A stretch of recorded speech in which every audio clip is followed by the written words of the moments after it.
Paimon feels like a whole new Paimon after those 2 days in the hot springs. The Abyss kinda threw a wrench in our relaxation, though. Still, spending time here really has felt like a vacation. The Kaholosaurs are so nice and so fun to play with. Their bellies are super bouncy. Oh, and Atea's snacks were so delicious. She gave Paimon some for the road just this morning, actually. Yelling at some kids who got caught throwing stones in the hot springs, so not much has changed since we first met her. Hey, you guys. Sleep well last night? Yep, this area is so nice. Glad you like it. I was thinking of taking you guys out to do some sea fishing. Later tonight, we can eat whatever we catch. Fresh fish is absolutely delicious right off the grill. Hey, Mualani! Yeah? What do you need? The team sent out to fight in the Night Warden Wars has returned. And Kachina? Is she back as well? Kachina fell in battle. But don't worry, the team was victorious, so the Rite of Resurrection will be held in the stadium soon. That's a relief. The Abyss is cunning, and it was her first time. Mistakes are bound to happen. Exactly. She deserves to hold her head up high. All right, thanks for letting me know. We'll head out in a bit.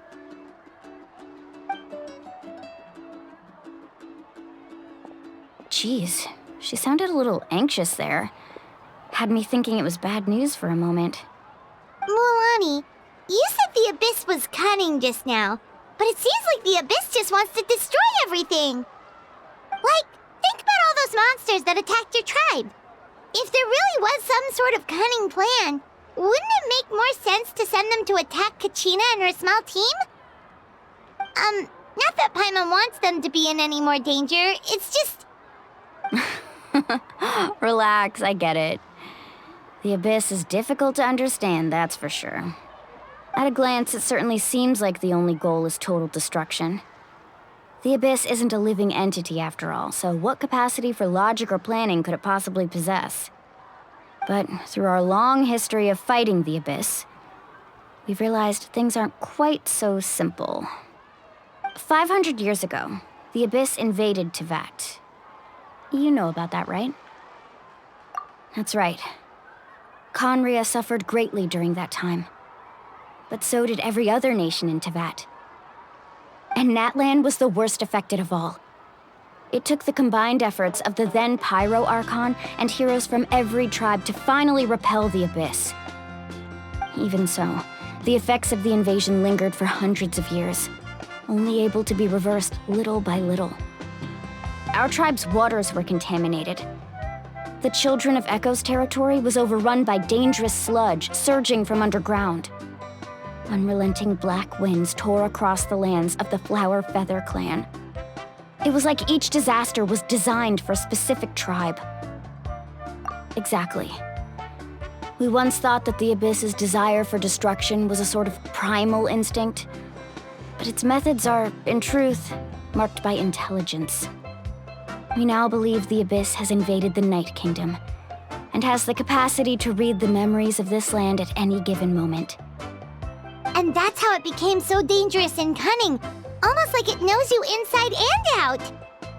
Yes, and that's why we've been unable to fully eradicate it, even after all this time.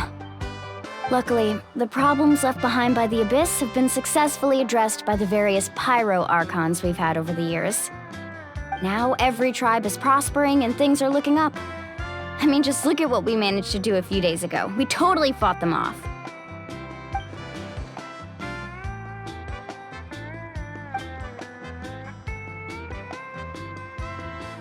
You must have had to sacrifice a lot to get to this point. Every battle, every sacrifice is in pursuit of a future where we get to stop fighting. Responsibility, duty, unavoidable burden. Everyone in Natlan views the war differently. But I believe we will be rid of the Abyss one day. And the efforts of all who fought against them will become a story for the ages. To think that my name could survive in ballads passed down to future generations, it's kind of romantic. Everyone has something that drives them forward, you know?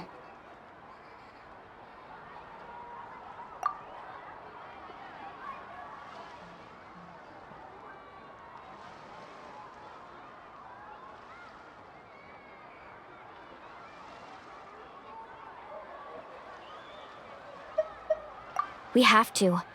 Not only for ourselves, but for our future. Anyway, let's head to the stadium. Our fishing trip can wait until Kachina's back with us. The sea's not going anywhere.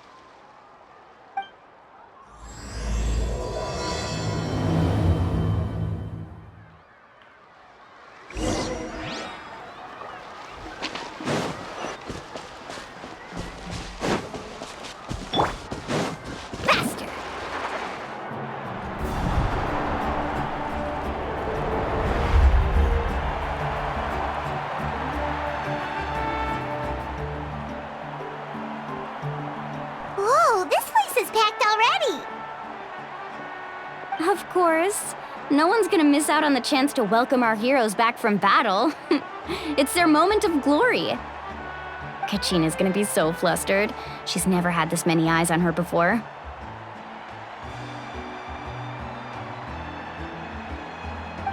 Yeah, she doesn't seem like the kind of person who likes being the center of attention. Looks like I'm just in time. Kinich, you're here! Yeah, a commission ran longer than expected, but I made it. I heard about the incident with your tribe, Mualani. Is everyone all right? Yeah, it's all taken care of. Our new friend here's got some tricks up her sleeve, by the way. She's just as strong as Kachina made her out to be. Hey, look! Is it about to start? That's right. Someone will come out and recite a eulogy, and then we'll sing the Ode of Resurrection together. Come on, let's find a spot with a good view. When the singing starts, just follow my lead and you'll be fine. Let's go somewhere higher up so Kachina can spot us.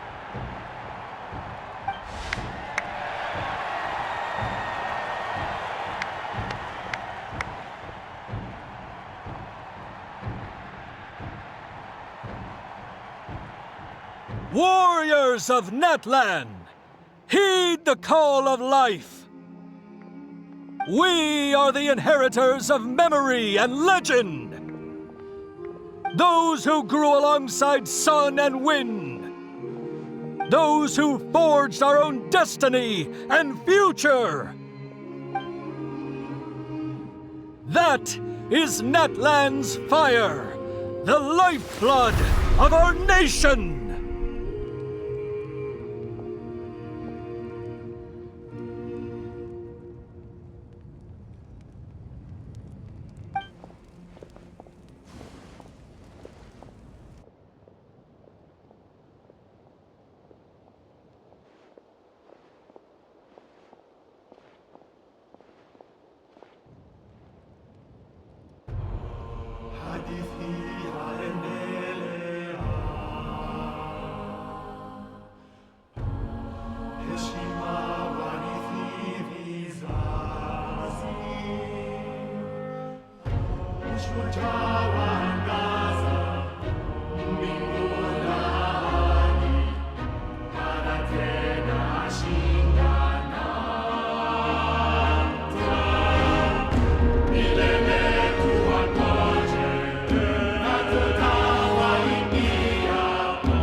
I could not find Kachina within the Night Kingdom, or locate her ancient name. What? What does that even mean? Usually once the ode is complete, the Pyro Archon and resurrected person will emerge from the flames. But something went wrong. What's going on? This has never happened before. Well, I think it's pretty obvious. Clearly, the team sent to fight the Abyss didn't win after all. Think about it. The Ode rekindles all victors. We've witnessed it countless times. Since the Archon couldn't find Kachina in the Night Kingdom, that must mean there's more to this victory than meets the eye. Hey! You just haven't gotten over the fact that Kachina beat you in the pilgrimage! Pathetic. The both of you. Your wild guesses are misplaced. We completed our mission.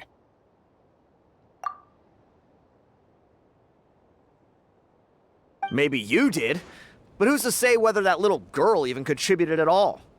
Maybe she got scared and ran off. Why would the YUB recognize someone like her, even if she was on the winning team?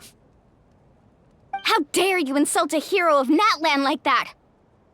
Kachina sacrificed herself to repel the Abyss. She doesn't deserve to be subjected to your vile rumors when she's not even here to defend herself.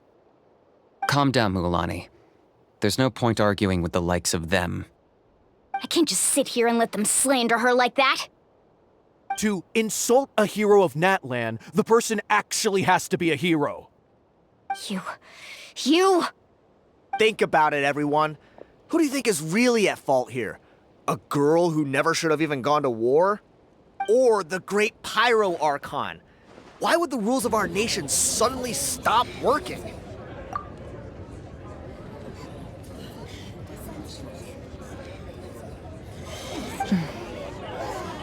That's true.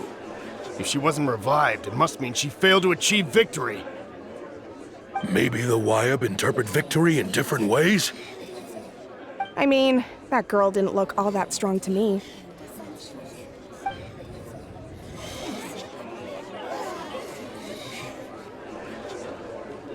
Kachina wouldn't have run! That's not like her at all!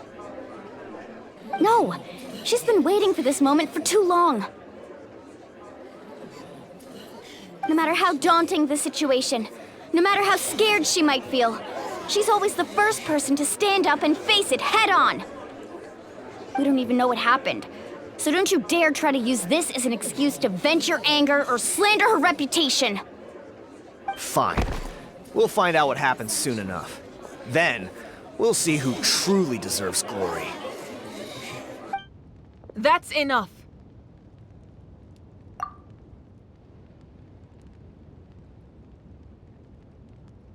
There is no doubt about today's victory, or Kachina's part in it. She is a hero worthy of our admiration and celebration. However, the failure of today's ceremony is undeniable.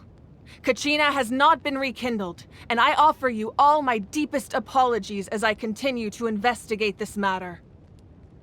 To prevent further casualties, I have decided to suspend the pilgrimage until this matter is resolved. What? No one is all-knowing. No one is infallible, not even myself. But doubt is a means by which we seek the truth, not a weapon we wield against others. I didn't mean it that way, Archon. I just... If there are things you wish to clarify, then ask me directly. Doubt my answer if you wish, but now's your chance. You have concerns? State them.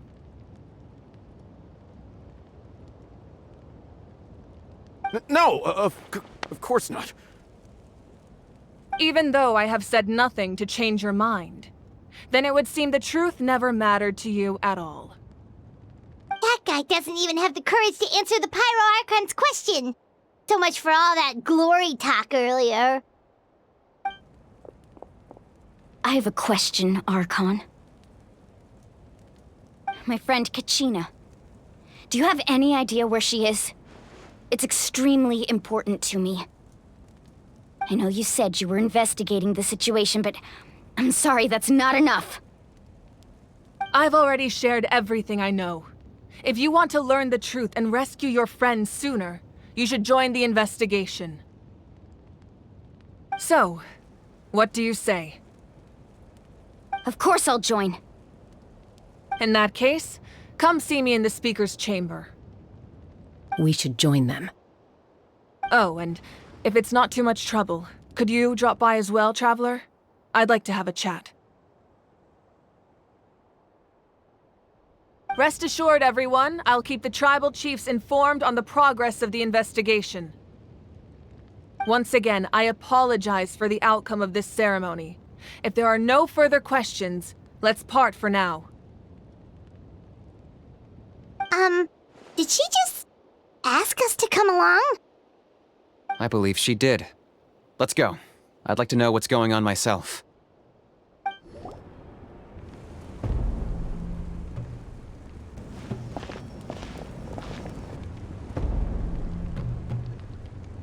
The situation is urgent, so I'll get straight to the point. Kachina is undoubtedly a hero of Natlan, and I'm deeply sorry this happened to her. There's been unrest in the Night Kingdom, but I don't know what's causing it. As a result, I've been unable to track down her location.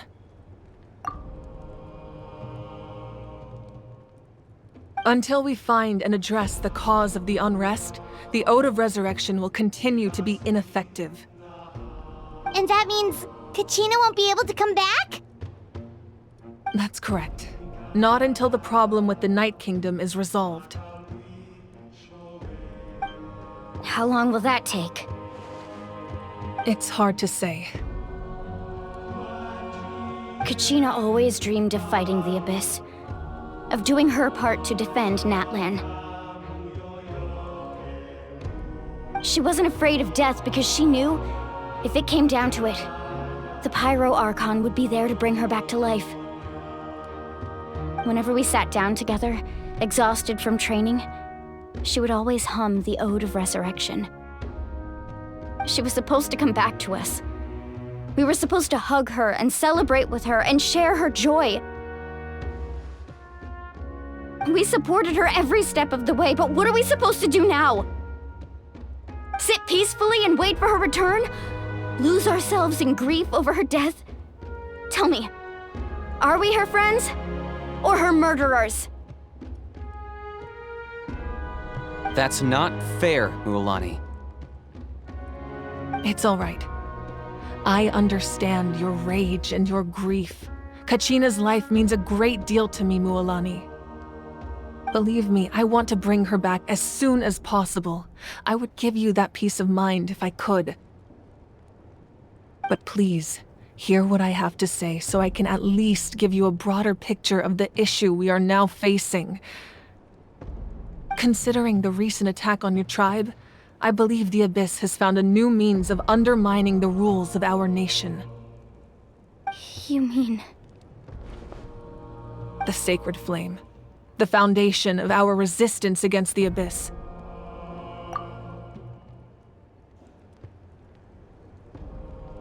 If we continue to hold the pilgrimage and send teams to fight the Abyss, there will likely be more casualties. But if we stop altogether, the Sacred Flame will only grow weaker. The Abyss will scale up their attacks, and the tragedy we saw with the people of the Springs will only be the first of many. If we compare the two choices, the former seems to be the lesser of two evils. Sorry, I know that may sound harsh, but I bear the name Malipo. Weighing the costs is my duty. The raw truth can be cruel, but we need to understand it if we want to approach this rationally. But what would you say, Mualani? This is personal for you, and unlike Kinich, I dare say it's not a simple case of weighing up which course of action is less painful, is it? No. I can't choose between them, and I don't want to. Saying that one is preferable over the other is disrespectful to the people who suffered. You're saying it doesn't matter whether I suspend the pilgrimage. The consequences will be equally painful. Yes. What happened to Kachina breaks my heart. But I couldn't bring myself to sacrifice other people for her sake. And that is the crux of the problem. It's not simply a matter of choosing the lesser of two evils. Either way, there will be people who suffer, and the end result will be the same. Belief in the pilgrimage will waver. Once doubt has crept in, the people will no longer unite in battle against the Abyss. And that is exactly what the Abyss wants. Their ultimate goal isn't to break the rules that make the Ode of Resurrection work. It's to destroy the people's faith in them. To prevent what happened to Kachina from happening to anyone else, we need to suspend the pilgrimage. So that is my current plan. And in the meantime, I've made efforts to strengthen each tribe's defenses.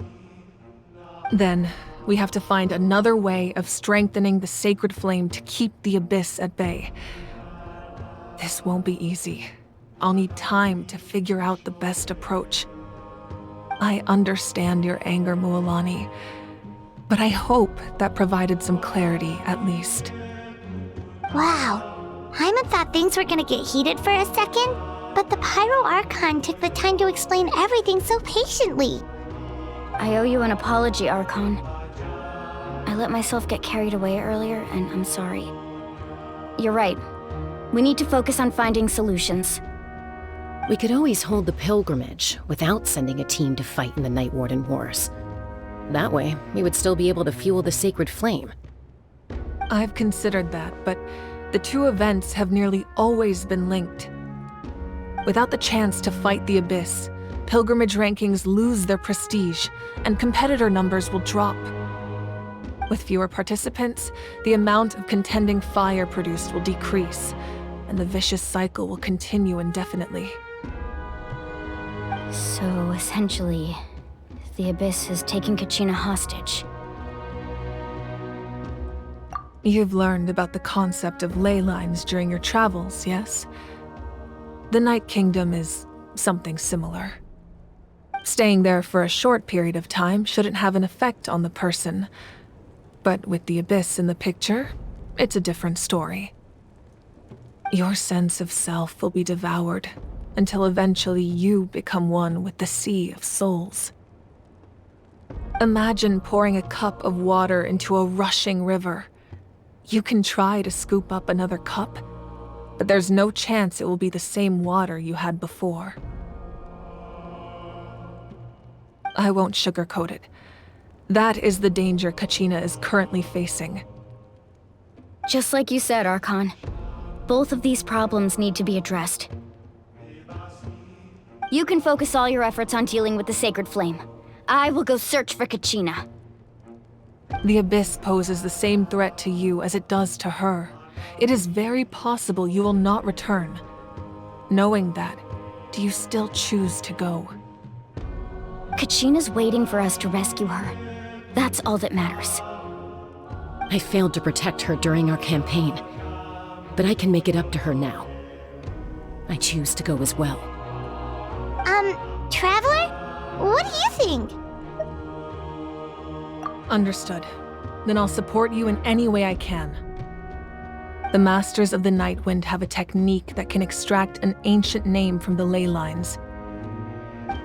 If we can find Kachina's ancient name, I can use the link between them to pinpoint her position within the Night Kingdom. Then comes the hard part. You need to visit the Night Kingdom in person and rescue her. But isn't the Night Kingdom a land of souls? Can we even go there? Under normal circumstances, only the consciousness can enter. But there is a way to go there in person. However, know that the Night Kingdom will attempt to repel you, and the Abyss certainly won't leave you be. That's fine by me. Same here. Fighting the Abyss is nothing new for me. So, Paimon's the only one who's scared?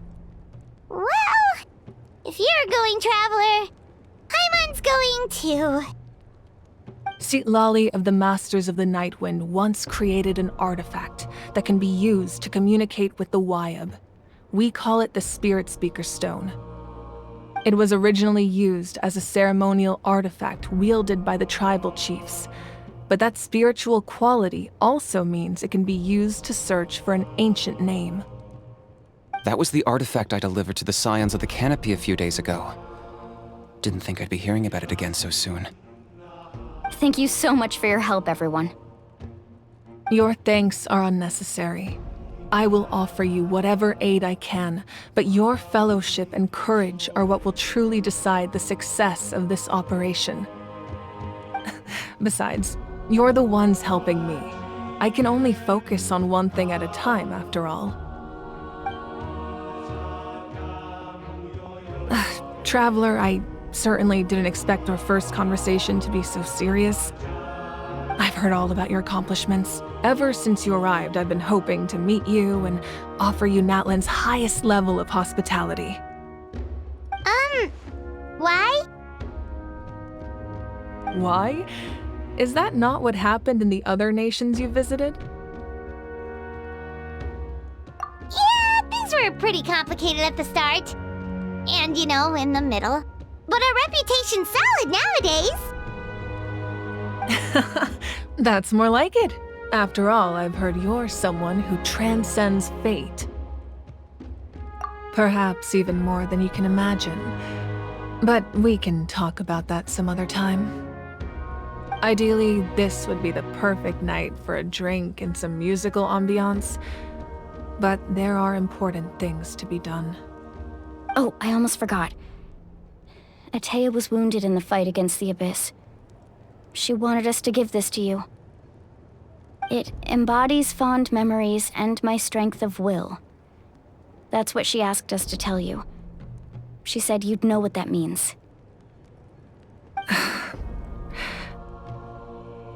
I didn't think this day would come so soon.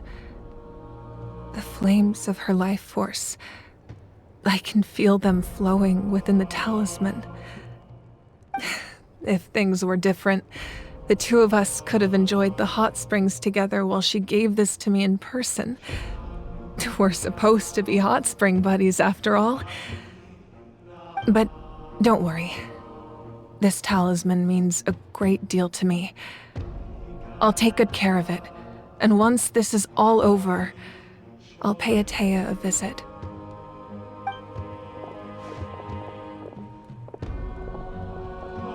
You said you didn't want to jeopardize the production of contending fire. But that's not at all why you decided to suspend the pilgrimage, is it? You're right. Even now, the production of contending fire is far from sufficient. The gradual corrosion caused by the Abyss has resulted in a massive shortage of pyro energy, and we're currently at the breaking point. As things stand, the pilgrimage is a lost cause. Suspending it allows us to save our strength to defend the tribes.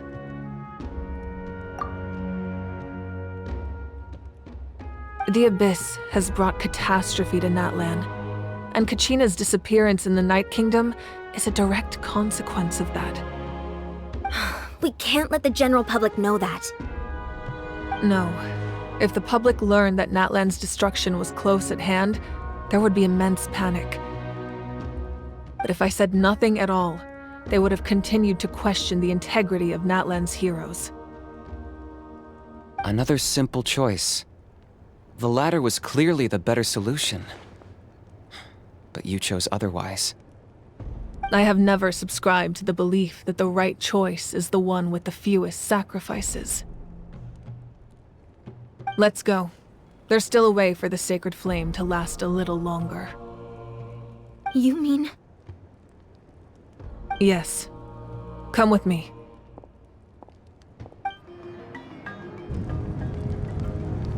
The sacred flame must never go out. Not only does it strike fear in the Abyss, but it's also the pillar of Natlan's stability. So until our heroes are ready, I will sacrifice my power to keep it burning. But that can only last so long. I think we should focus on the remaining ancient name bearers. Don't let desperation cloud your judgment. Those chosen by the Wyab have already embarked on their destined path. It is for them to decide how that journey ends, not us.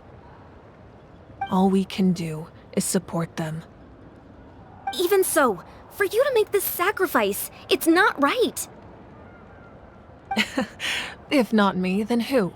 No other is capable of sustaining the sacred flame. I possess great strength, but I'm not above my people. This is part of my duty.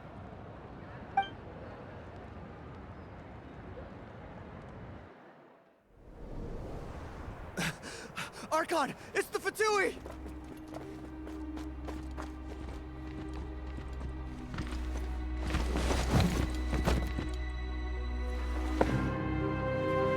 The Archon of Natlan. A force to be reckoned with. The secret of the ley lines is no secret to me. Long have they been destined for ruin.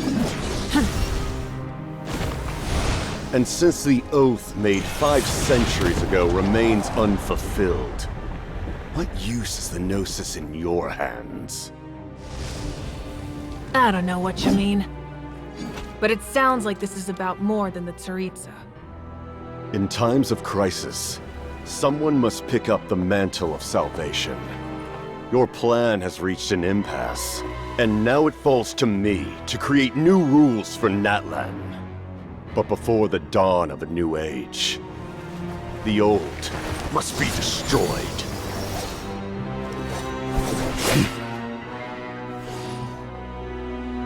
I assume that's the end of your speech? Good. People like us. Let our blades do the talking!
Masters of the Night Wind. Send word. The captain and his followers must be apprehended.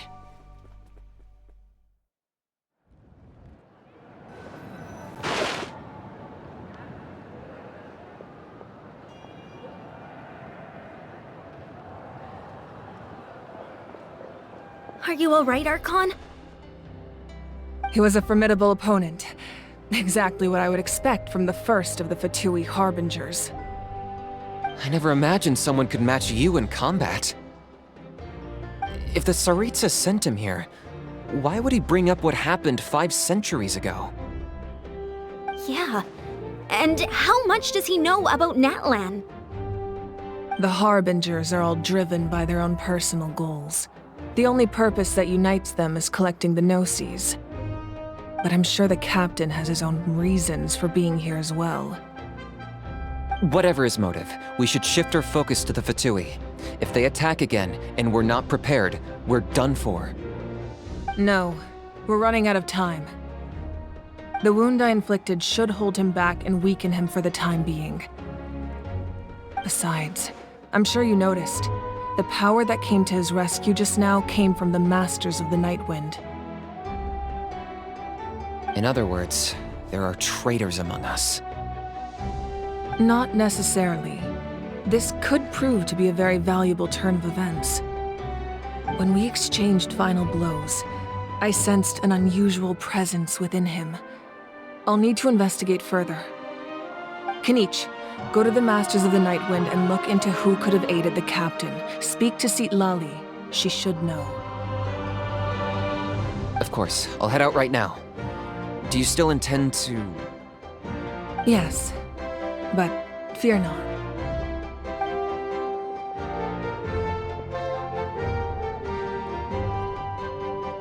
Natlan's strength has never rested solely in its Archon.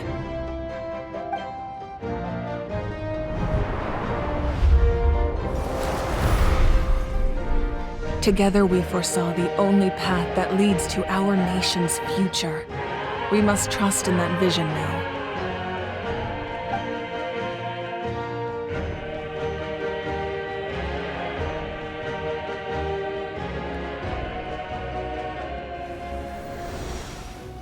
Is everything okay, Archon?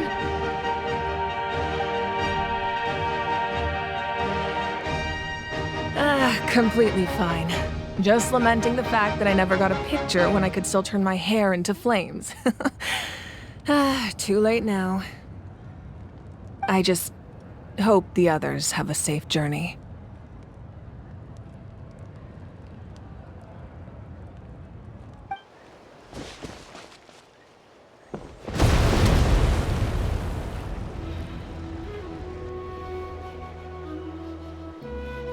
What's happening at the stadium? Did something explode? It feels like the Archon unleashed her power. She must be fighting a formidable opponent. Should we go back and check what's going on?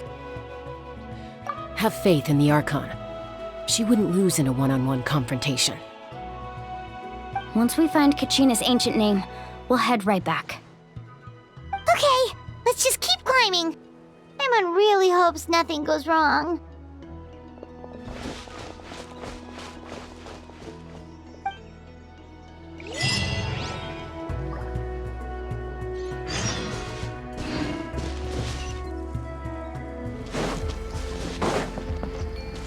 Need a surfboard? Faster!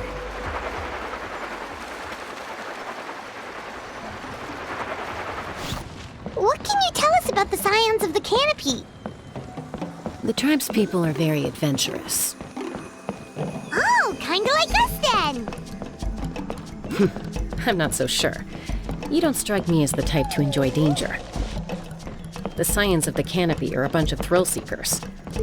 They love extreme sports like rock climbing, rappelling, volcano parkour, or even bungee jumping without a rope while a Yunkasaur stands at the edge and uses its tongue to catch them. Sound like something you'd be interested in? Okay, that does sound different from our usual adventures.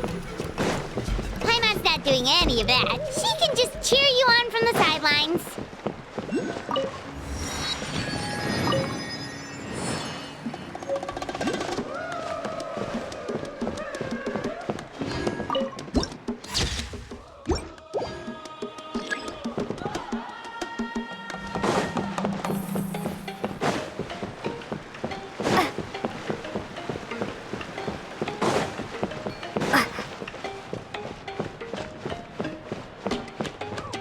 That's Waina, the tribal chief.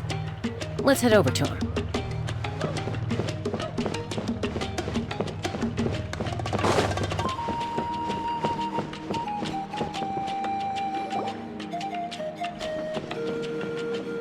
Chasca.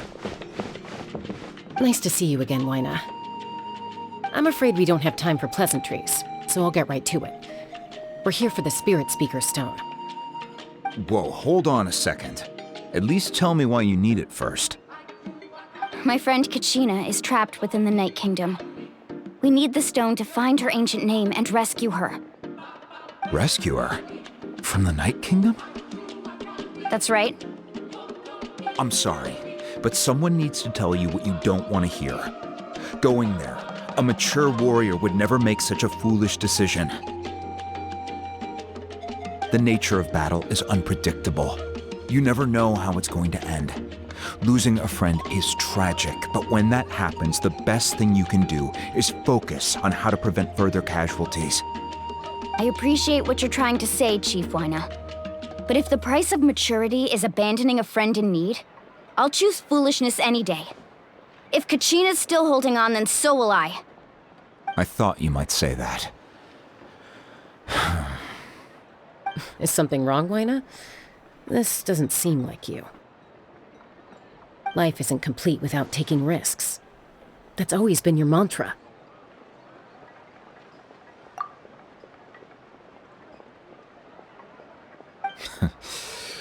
It's nothing.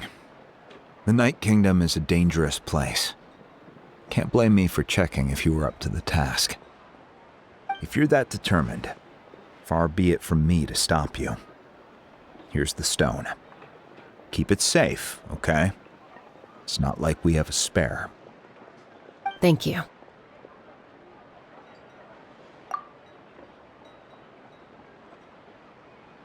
Huh. Seems like you two go way back.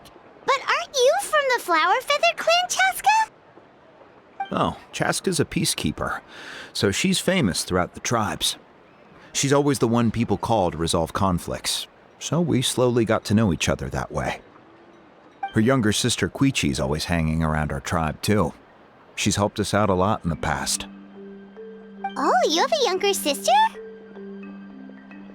Yes, I'll introduce you to her sometime. But let's get back to business. Wyna, how do we use the stone? As you probably know, your intended destination is completely different from the real world.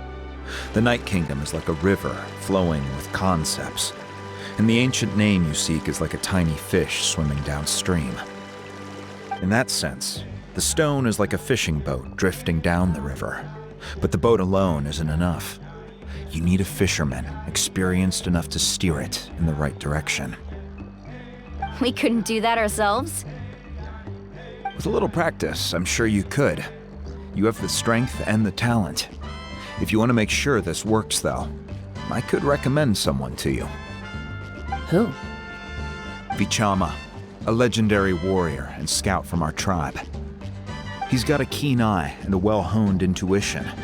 Even his ancient name means to seek. If you're fishing for a name, you're gonna want him on the boat. Vichama? Why does that name sound familiar? He's one of Auntie Atea's hot spring buddies. I've heard stories about him. Where can we find him? Ever since Malco passed, he spends most of his time gazing out at the scenery from the cliff tops. Follow the path that way, and I'm sure you'll find him.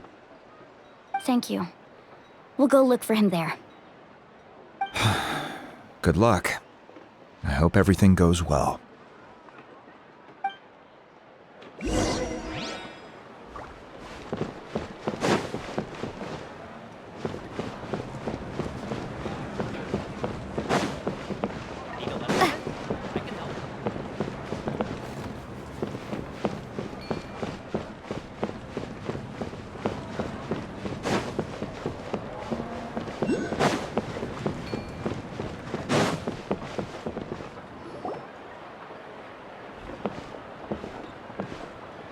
Someone admiring the scenery from the cliff tops. Ah! That must be him!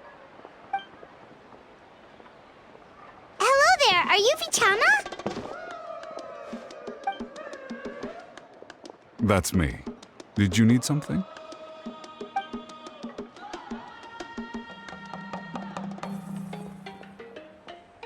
What? You're saying you can bring someone back from the Night Kingdom? How is that even possible? No, If you really think about it, anything's possible in that kind of place. But that would mean... Are you okay? You don't look so good. Everything's fine. I'll help you, but I do have a small request. After I help you find Kachina's ancient name, I want to use the stone to look for my friends as well. Your friend? Oh, why not mention someone named Malco? Is that who you're talking about? Yes, but I'd rather not get into it if it's all the same to you. That's not a problem. We agree to your request. Yeah. Since you're helping us find Kachina's ancient name, it's only right that we return the favor. Then we're agreed. Can I have a look at the stone?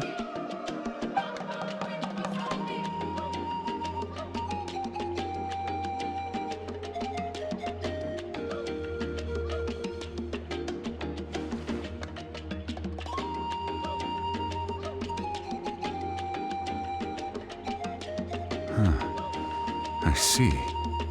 From what I can tell, it functions almost like an abyssal pylon. Both connect the Night Kingdom to the living world. Once the connection is established, the abyss will come surging through the opening like a predator honing in on the scent of blood. So we have to be sure not to use it in a tribal settlement. Wow, you got all that just from looking at it? I just picked up on the basics, really. I still have no idea why it works. You said someone named Citlali invented this. They must be a genius. I'll go find an open area and start setting things up. In the meantime, I need you to get 2 things for me. We'll go right away. What do you need? First, I'll need some hook ropes. Pretty much every store around here carries them, so no need to go anywhere special. Oh, and I need to build a net out of them, so make sure you get a good amount. Wait, are you saying you're going to use a real net to catch Kachina's ancient name? How does that work when one's tangible and one's not? By creating something tangible in our world, like a net, we can create a connection to a corresponding concept in the Night Kingdom. Basically, I'm going to use the concept of a net to catch something equally intangible, an ancient name. Oh, I see. What about the second thing you needed? Right. I need 2 chunks of obsidian. Once we bring the ancient names into our world, we'll need a place to store them. Normally, you can only get obsidian from the Children of Echoes, but I heard there's a traveling merchant from that tribe around here somewhere, so maybe you can try your luck there. Gotcha! All right, let's split up. See that clearing?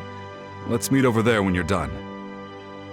Oh, and you can send someone with me if you want. In case you're worried I might take the stone for myself. What do you think, Chasca? There's no need. Lena spoke highly of you. That means you're trustworthy. I appreciate it, even though that doesn't mean much to me anymore. Anyway, it'll take some time to set everything up, so no need to rush. I'll see you in a bit.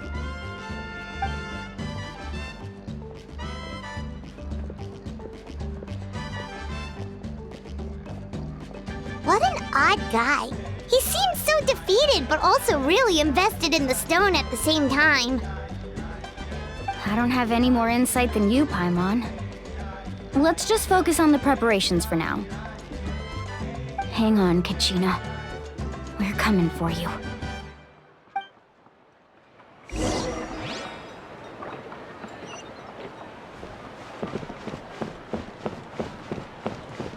Whoa, watch your footing. In the sky, too.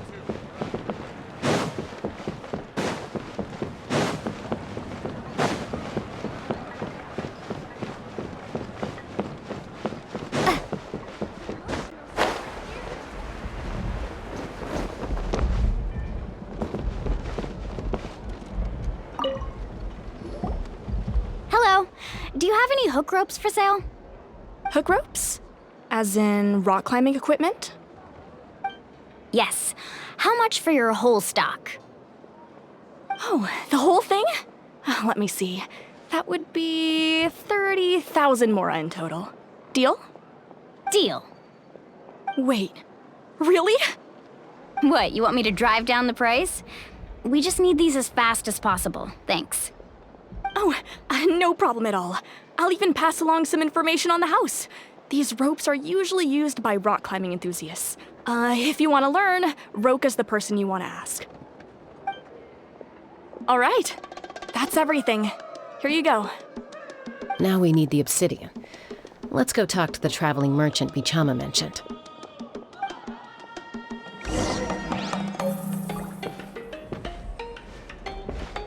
Anything else I can get you?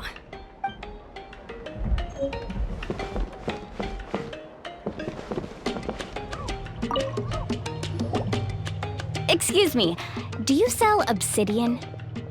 Why, yes. I've got a chunk for sale right over there. Perfect. Is that the only one, though? We actually need two. That might be tough. Tell you what, I'll take a look through these boxes over here and we'll see what we can find. Thank you so much. We'll wait here.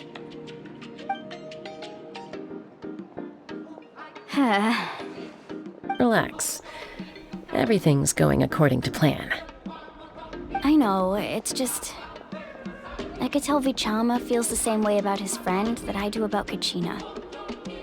I hope this chunk of obsidian isn't the only one. Kachina always carries all sorts of shiny stones with her. If I was the one trapped in the Night Kingdom, she'd have a whole pile of obsidian ready in a heartbeat. Well, would you look at that? I did bring an extra. Here you go, young lady. How does it look? Perfect! Thank you. How much do I owe you? If you hadn't shown up, these stones would have just sat here collecting dust. I'll take 3,000 mora for both. Here you go. By the way, I heard you mention Vichama just now. You running an errand for him, then? How's he doing? Malco's been gone for 5 years now. It's about time he started to move forward. Do you know what happened between them? I heard about it in passing while I was out drinking one night, but I don't know all the details. Vichama and Malco grew up together, and even made a name for themselves together. Malco was an amazing fighter, capable of knocking out multiple opponents in a single hit, while Vichama excelled at scouting and analyzing the battlefield. The two made an excellent team, and managed to beat back the Abyss several times. 5 years ago, they both emerged triumphant in the pilgrimage, and were placed on the same team to fight the Abyss. But on the eve of battle, the Abyss launched an attack on their tribe, and Vichama suffered an injury to his leg while attempting to rescue someone. Then what happened? The team agreed that he couldn't fight the Abyss in his condition. Vichama didn't argue. He knew going to the front lines with an injured leg would make him a burden in battle. So they raised the issue with the Pyro Archon, and she agreed to let him stay behind. It's just... Malco and the others ended up facing hordes of abyssal monsters in numbers that far exceeded anyone's expectations. The team made an error in judgment, and they fell to the onslaught. Vichama went into a deep depression after that. He blames himself for everything. Oh, you're not wrong. But it's possible he chooses to blame himself. Not because he did something wrong, but because he wasn't able to do anything at all. I've tried convincing him to move forward, to stop dwelling on the past. But the shadow of Malco's death hangs over him still. The Abyss has caused so much suffering, and some wounds never heal. I wish there was something he could do to make himself feel better. But... anyway, that's the gist of it. Maybe you could help him talk things through sometime. I would really appreciate it.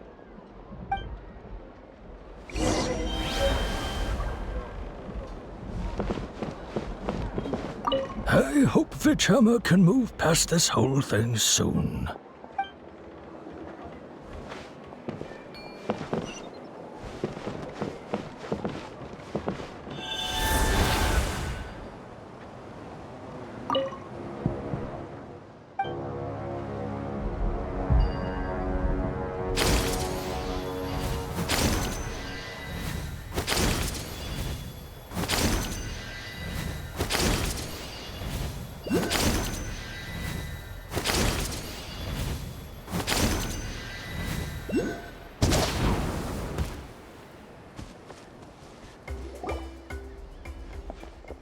Did you get everything? Yep, it's all here. When do we start? I've made all the necessary adjustments, so we're good to go. As agreed, I'll help you find Kachina's ancient name, and then you return the favor. Go ahead.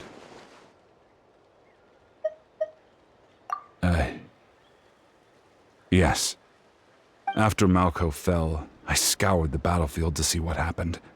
It turned out he wasn't bested by some impossibly powerful foe. He was dragged to his grave by the sheer number of enemies. If I had been there, I would have been able to sense the danger. I could have warned them not to advance. I've always blamed myself for what happened. But when you told me about Kachina, I realized there's a chance Malko might also be alive, fighting for survival in the Night Kingdom. But that happened several years ago, right? The Pyro Archon said all life within the Night Kingdom eventually becomes one with the Sea of Souls. There might not be much hope, but I still have to try.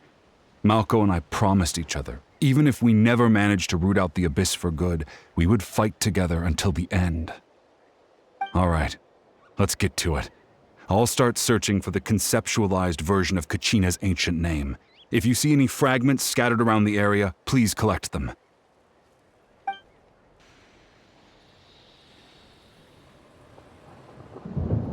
Make sure you prepare yourselves for battle.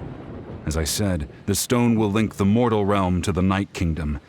The Abyss will likely emerge in response. Look at that golden thing. It must be one of those fragments Vichama mentioned. Let's get closer.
Stabilize!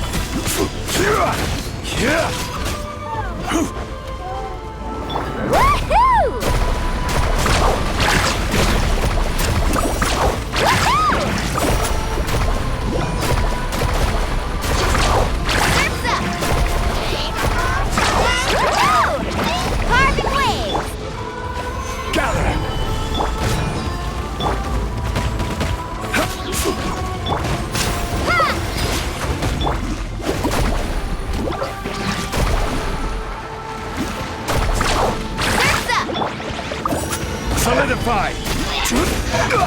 Fire hazard!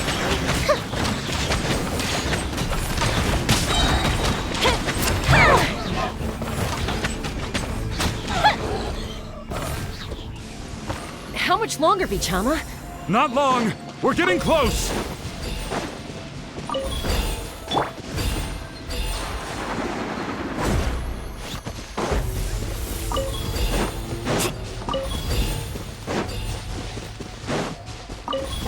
Let's ride!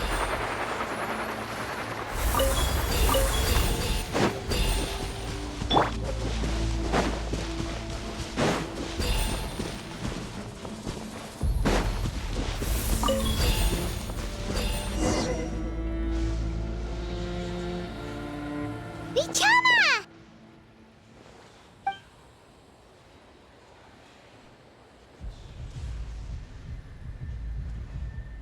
Quick! Take it! I found Kachina's ancient name. Hang in there, Malko. Just a little longer. Something's not right. The power of the Abyss is getting stronger.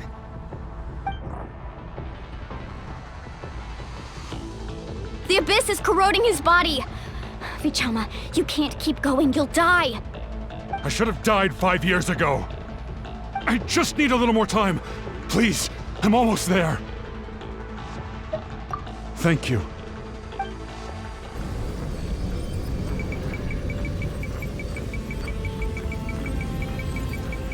Whoa, watch out!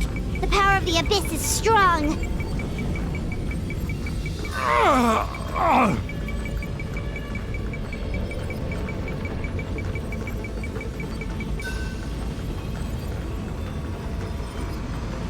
This power. Hanging in there? Malko. No! Why can't I find him? Why? We can't wait any longer. Pull him away from the stone, Mualani. I already tried, but the power of the Abyss has him in a chokehold. It's like he's tied to the stone with an invisible rope. In that case, we have no choice. I'm sorry, Citlali. Get back! Chasca, wait!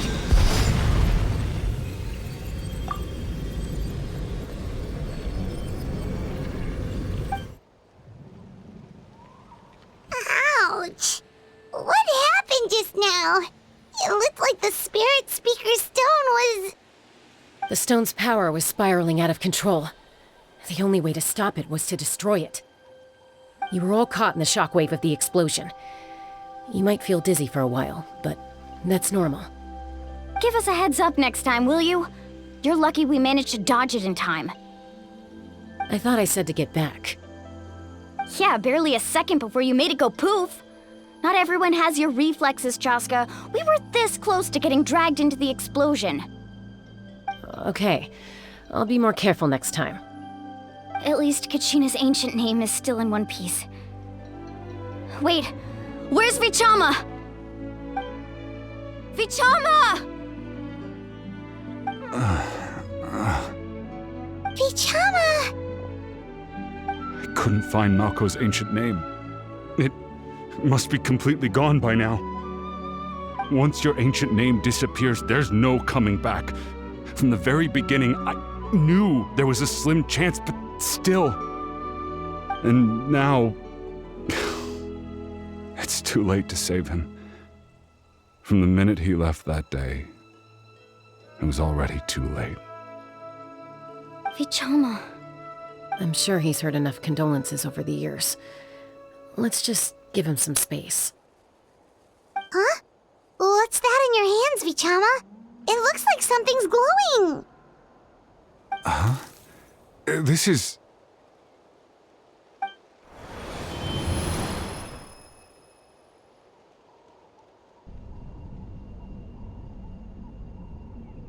Hey, Malko. Got any strength left? Not enough to swing a sword, but to say a few last words? Sure. Too bad. No one will get to hear them. I never thought I'd actually die on this mission. Not that I'm afraid to die. It's just... hard. Thinking about my mom's face when she hears the news. Guess I have something to be thankful for then. My parents died a long time ago. They won't have to mourn me.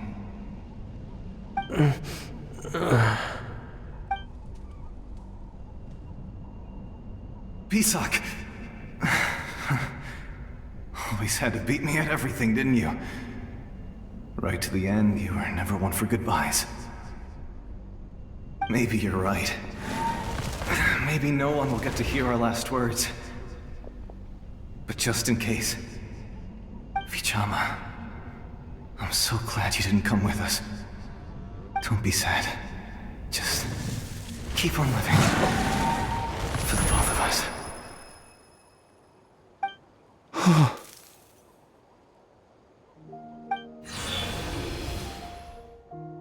Was that a memory? Seems like we were able to salvage something after all.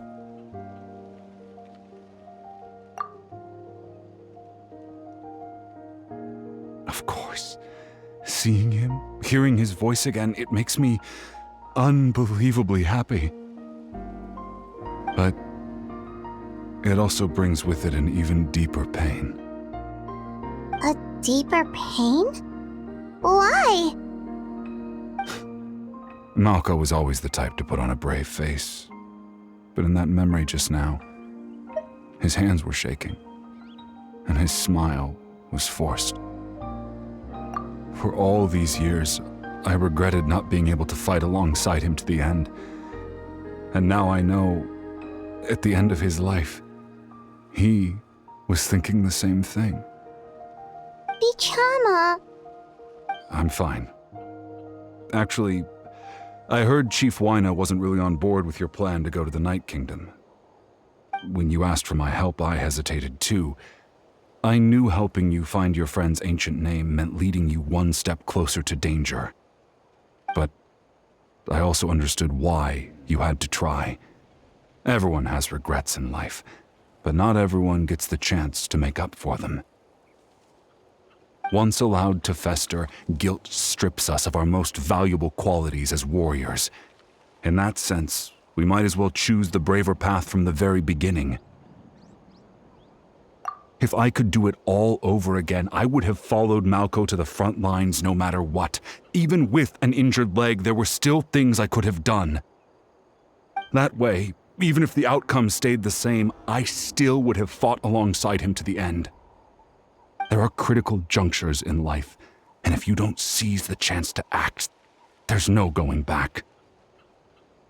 That's something I had to learn in hindsight. But you're still at the crossroads of your journey, so I hope you can walk away without regrets. Thank you, Vichama. I feel even more determined now. Kachina will come back to us. I'll make sure of it. I promised I would find her, and I intend to keep that promise. That's good to hear. Strange. My body, it's... Once abyssal corrosion enters the body, a portion will fuse itself to your internal organs. Even though the Traveler possesses powers of purification, the corrosion can never be fully eradicated. Thanks to her, though, you are only briefly exposed. Slowing your breathing and controlling your emotions should help you keep the symptoms in check.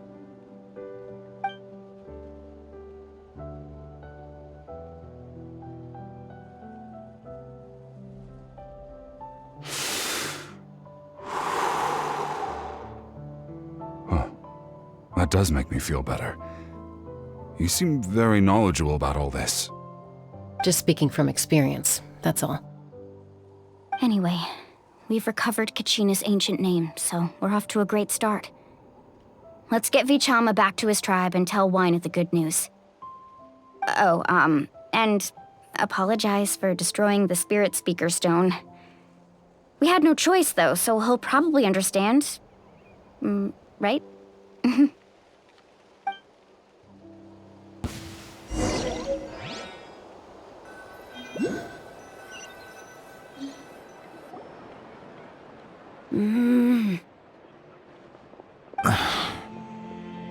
Koichi, are you really gonna just stand there like that?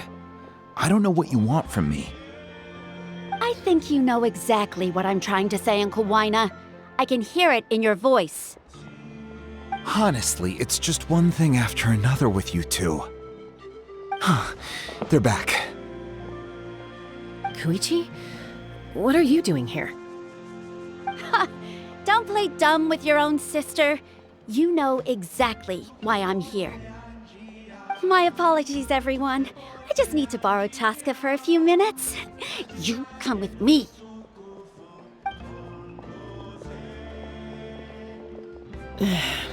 I'll be just a moment. Who is that? Koichi, Chasca's younger sister. Although the two aren't actually related by blood, it's kind of a long story. It's not really my story to tell, but I guess it's not a secret. You see, Chasca was actually raised by cuckoo sores. She was afflicted with a rare disease when she was a child and abandoned in the wild as a result. The Abyss found her out there, all on her own, and tried to devour her. But in the end, all that did was trigger her will to live. That strength of will pushed her to survive, but it also planted a seed of conflict within her. Eventually, she was adopted by the cuckoo sores. Wherever they went, she followed, getting into fights right and left. For some reason, Paimon can totally imagine that. Well, when Chasca finally returned to human society, it was Koichi's parents who adopted her. At the time, Chasca still had a habit of getting into fights, so Koichi was always taking her around, apologizing to everyone. Ah, I remember those days. One of those fights was definitely with me. But, you know, kids. You're fighting one minute and your friend's the next. Eventually, she found a way to rein in that desire to fight. And now she's who people call to resolve conflicts. She's known as the Peacemaker. It sounds like she still argues with Koichi, though. Don't siblings usually stop fighting when they get older? That's partly my fault. Koichi asked me to stop Chasca from doing anything dangerous, but you probably know by now, once Chasca makes up her mind, there's no changing it. Oh, I get it. No wonder you tried to talk us out of going to the Night Kingdom. Chasca even said that wasn't like you. I'm all for your adventure. You need to take risks when you're young, because by the time you're my age, you couldn't attempt something like that even if you wanted to. Better try now than live with regrets later. That's what I say. Still, I can understand where Koichi's coming from. In the end, nobody wants to sit back and let a loved one put their life on the line.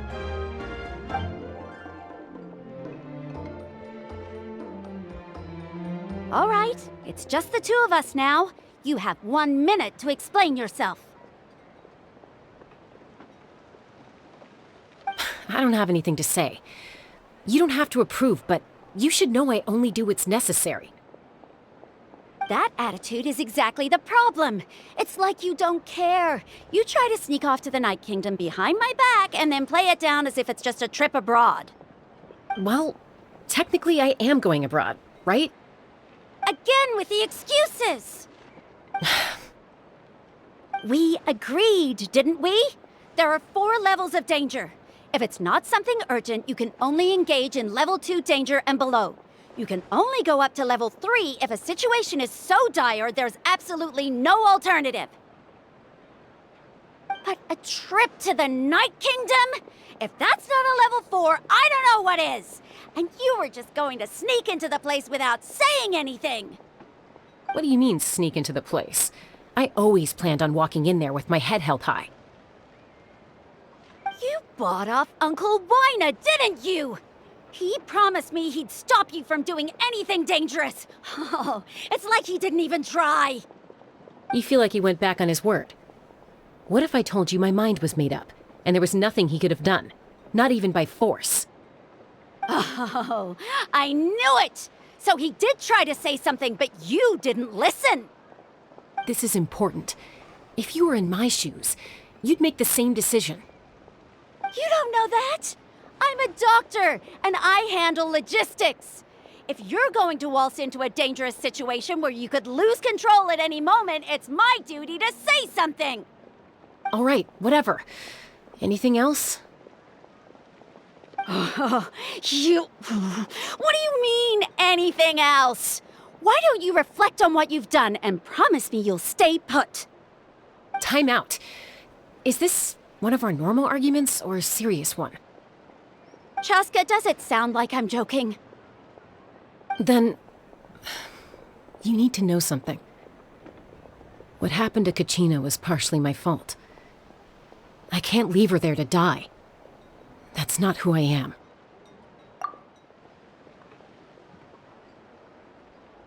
But the person you become when you lose control, that's also not who you are. That's a different issue. You said it yourself.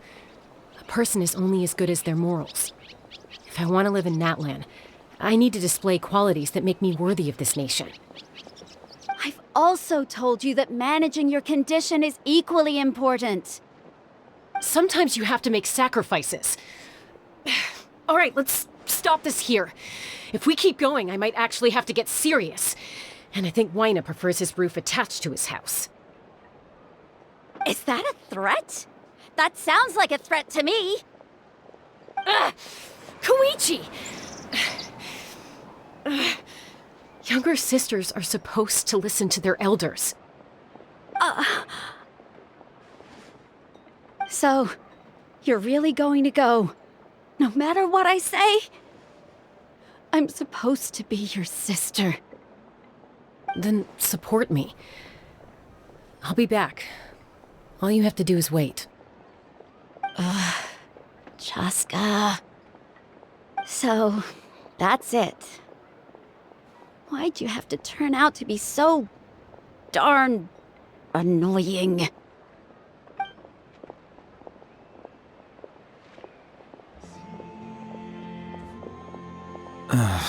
You two are something else. Something you wanted to say? I know you aren't related by blood, but you two sure are similar. Really? You know, I said that very thing to Koichi not too long ago, and she reacted the exact same way, down to the very tone of voice. It's not my place to get involved, but I will say this. Try to spend a little more time with your sister. You're tough kids. That doesn't mean you have to go it alone. Thank you. Anytime. All right. If you're done with the Spirit Speaker Stone, you might as well hand it over. According to Kinich, it's an important ceremonial artifact, so it'd be safer to keep it with me. About that. If only Tone-Deaf Bard was here, he could have repaired it just like the Holy Liar. It might be in a few more pieces than you remember. Huh?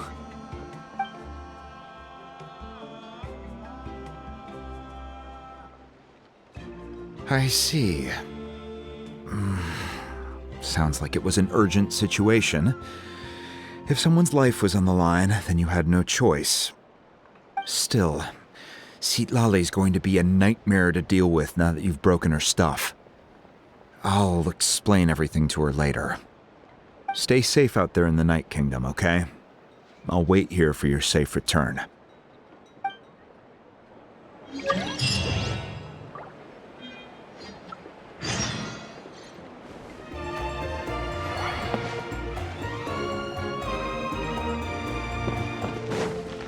Need a surfboard? Let's ride!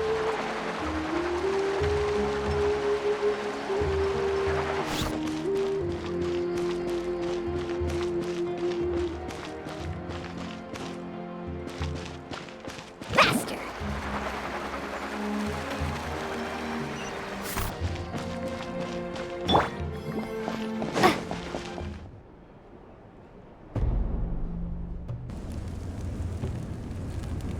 We're back! We found Kachina's ancient name, too!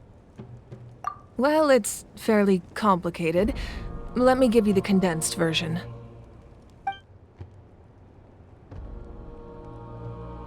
The Fatui again? We can't go anywhere without them causing trouble. But what if the Fatui finds out you've lost your power? Won't they try to take advantage of the situation? That's why it has to be our little secret. No one else can know, or we're asking for trouble.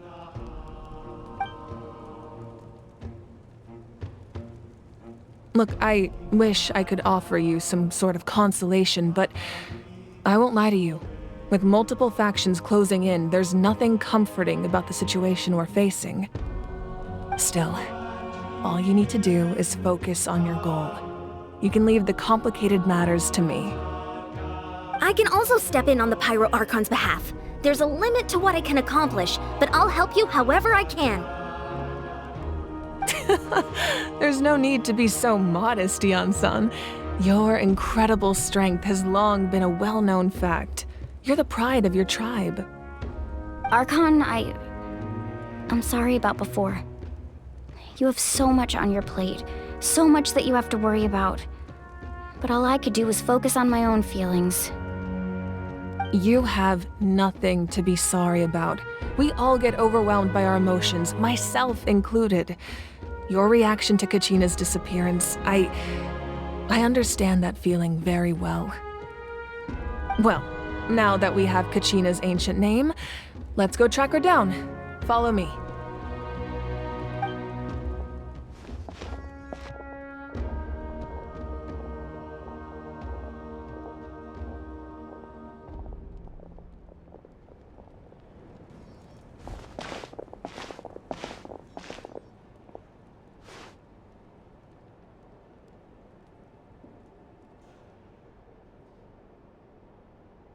What is this place? Hey, isn't that Atea's talisman? Good eye. This is where I store all the various mementos I've collected. Whoa. I've never seen this place before. There's so many things in here. It looks like there are items from every tribe. Collecting them must have taken a lot of effort. I suppose you could think of it as a hobby of sorts. In Natlan, everyone grows up listening to the stories of heroes. And physical items do a far better job of preserving those stories than our own memory. Now, I still have some preparations to make for the ceremony, so feel free to take a look around in the meantime. If you're curious about an item, I'm more than willing to tell you about its origins. Alright, we'll have a look.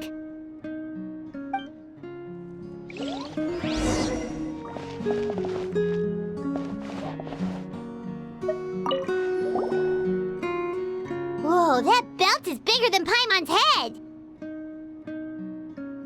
The Collective of Plenty are known for their bodybuilding competitions and contests of strength. This belt is a symbol of great honor within the tribe. The association with strength might also have been the reason the original belt was extremely heavy. It was difficult for even two people to lift. And even if a warrior had the strength to put it on, wearing it for any length of time would still leave them gasping for breath. Sounds like it. So the owner of the original belt, Kitera, commissioned a craftsman to make a copy identical in appearance but far lighter in weight. That is the belt you see before you. He would often wear this version when training in order to protect his waist. Or he made a lighter version so he could wear it all the time and show it off.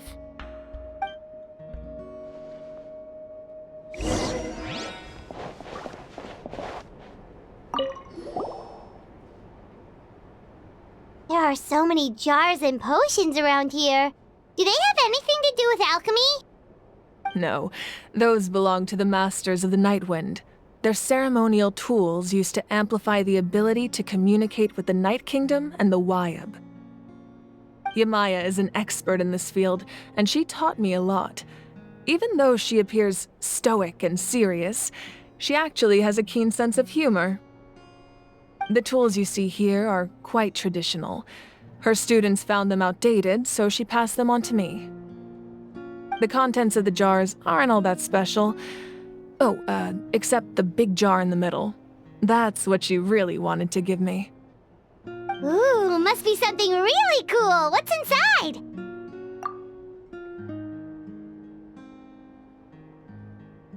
Grape juice.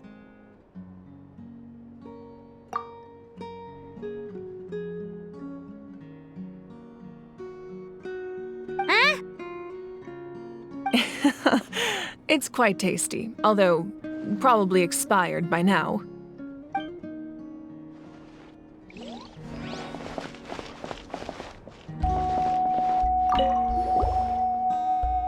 Hey, there's a fishing rod here.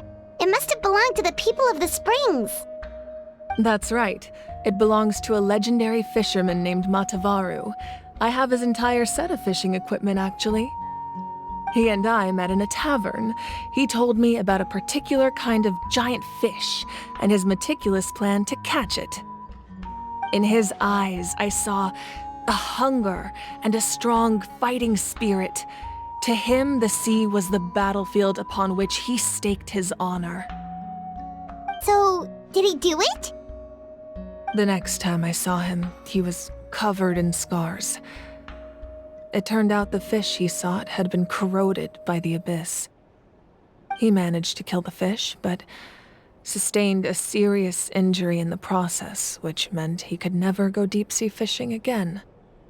Can a fisherman claim victory if he fails to bring back his catch? That's what he asked me in the end. Well, Paimon thinks he won. That was my answer as well. The experience was far more valuable than the prize itself. In the end, he didn't want his tools to go to waste, so he gave them to me. Wait, that means you also know how to fish. Maybe we can go head-to-head sometime.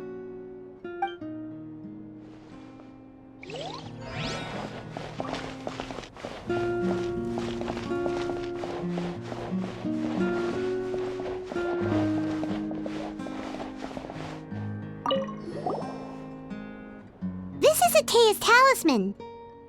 I'm sure you're familiar with this one already. Atea was rarely ever without it. The talisman brought her a lot of luck in battle.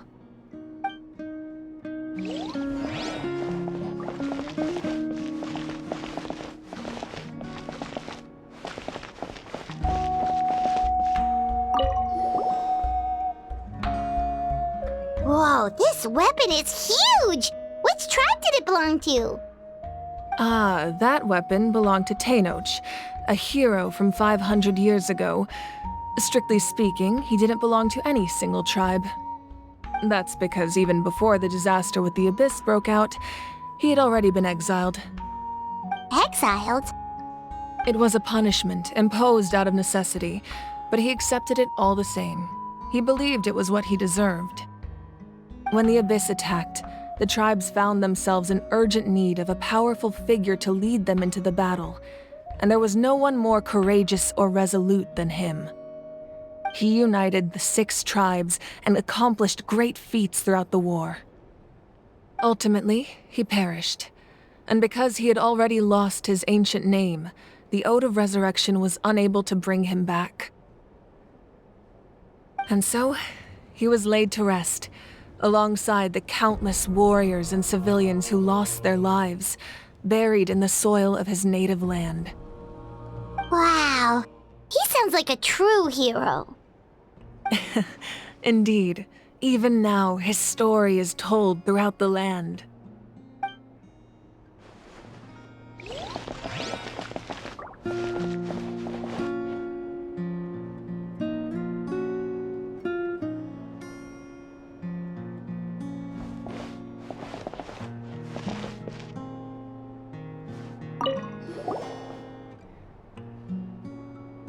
The powder still needs some time to settle, so let's wait a little longer. Well, what do you think of my collection? Do you feel like you have a better understanding of Natlan's culture now?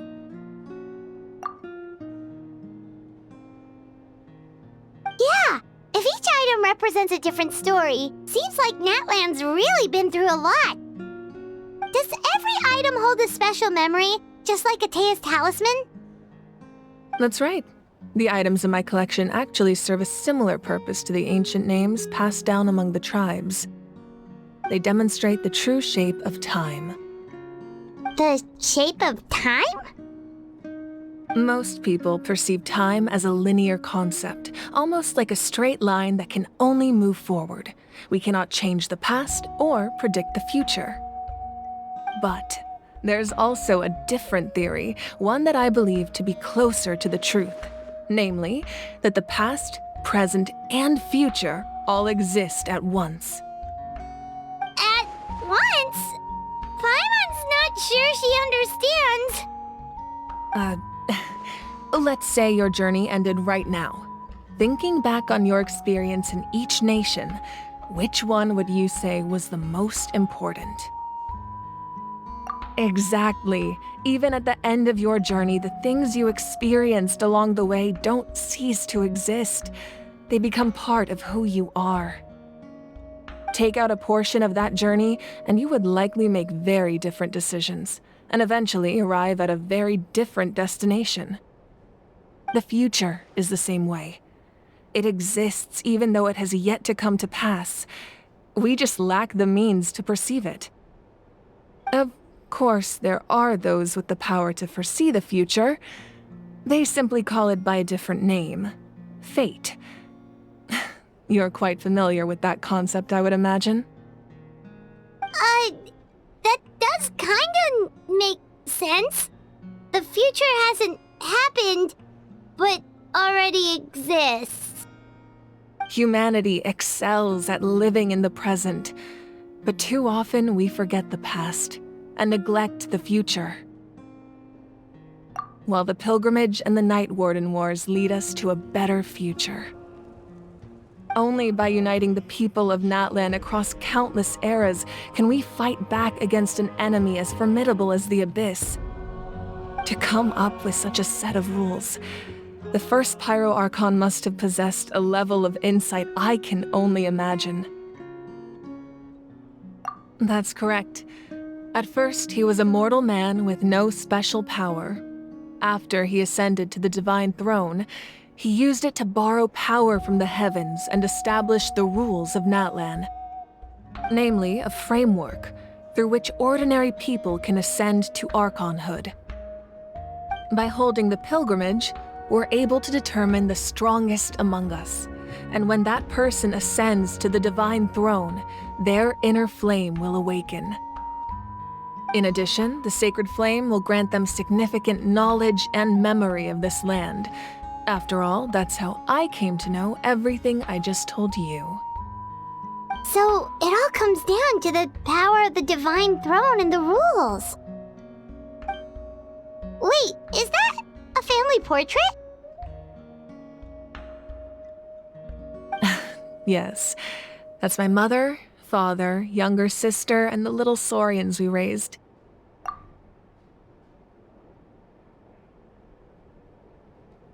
I turned a piece of my dad's leather armor into a canvas and commissioned a famous artist to paint our likeness. Your sister is so cute! It looks like the two of you are really close. Paimon was having a hard time thinking of an Archon as an ordinary person, but seeing this portrait, it kind of makes sense now. It really doesn't look like there was anything special about you before. Oh, wait, is Paimon allowed to say that? A little late for that question, don't you think? Sorry! Paimon's so sorry! Paimon's mouth works faster than her brain sometimes! It's all right. I'd never get upset over something like that. No matter what others may say, my past is a precious part of my identity. I'm forever proud of the life I used to lead. Becoming the Archon doesn't mean you sever ties with your family. The position just comes with a lot of responsibilities, so it impacts how often you get to see them. My father made the most delicious stew, so my sister would often bring me a large pot of his cooking, and he would sit on a blanket and eat it together.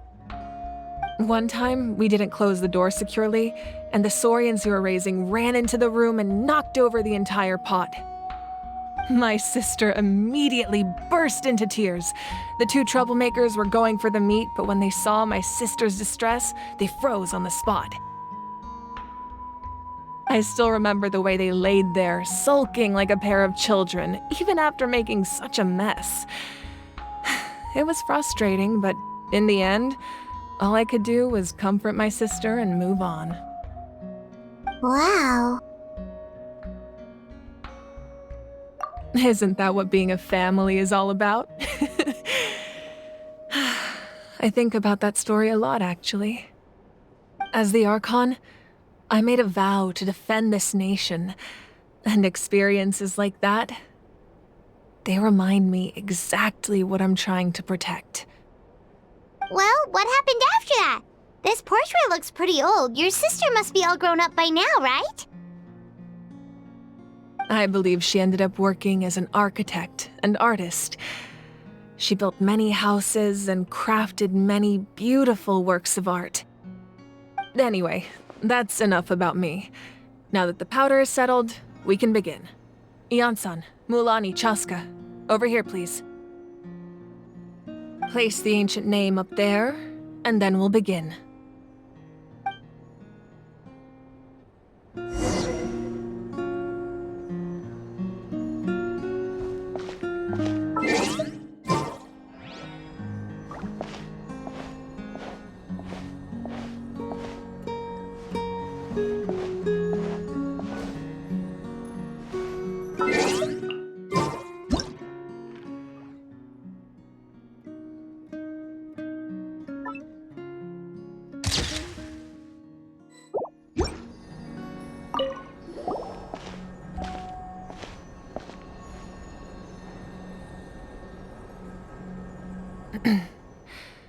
Surely as the echoes of life resound through heaven and earth, so too shall our stories remain eternal.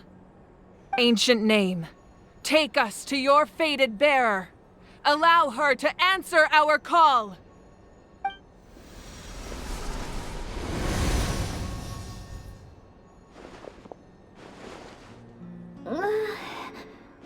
Am I hallucinating again? Kachina! Are you okay? Huh? I'm not seeing things, am I? Is the Abyss playing tricks on me again? It's okay, Kachina. It's just us. We're trying to find a way to bring you back.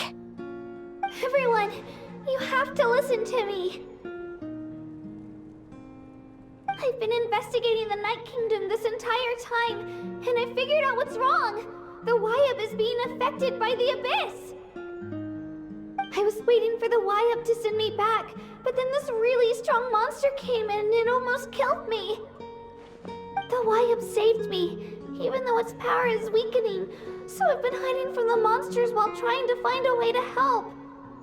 The Night Kingdom has become a huge mess, though. I keep hearing these awful sounds and seeing really horrible things. Don't listen to those sounds, Kachina. The Abyss is trying to strip you of your sanity. All you need to do is stay safe and wait for us. We'll be there shortly. It's okay.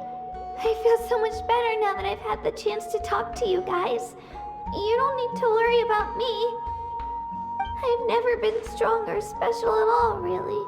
So I don't blame anyone for forgetting about me or leaving me behind. Just knowing you care is more than enough. I'll find a way back.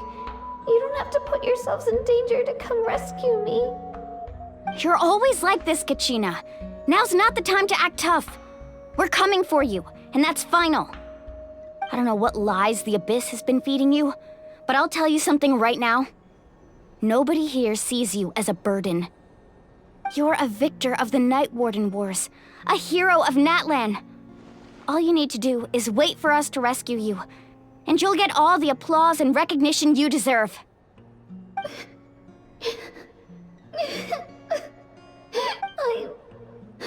I'm really scared. Everything's so dark and creepy here. And I want to go home. Still, I don't want you to put yourselves in danger because of me.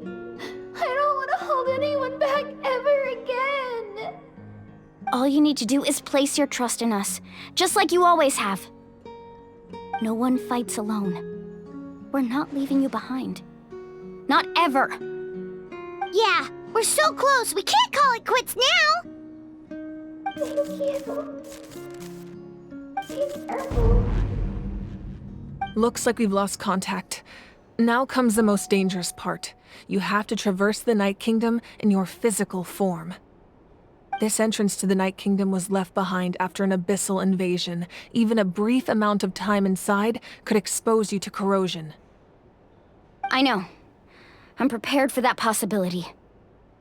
All right, then I wish you all the best. I'll tell Koichi to be ready just in case. She's very experienced in dealing with abyssal corruption.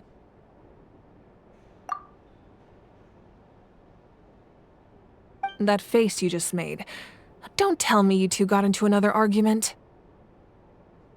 No, I just feel bad for creating more work for her. I'll go with them too, Archon. The more people, the stronger the party. Thank you so much for your help, everyone. It really means a lot that you're willing to brave these dangers with me. And there's no time to lose, so let's get going.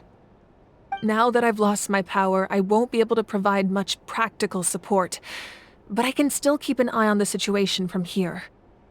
Iansen, I know it's unlikely, but if you encounter a situation you can't handle... That won't happen. I hope not.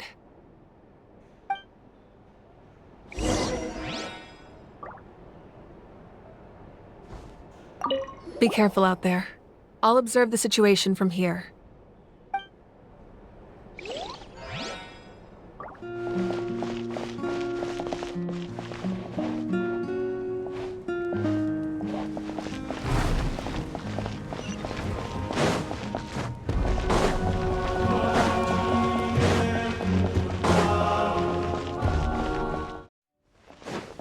Woohoo!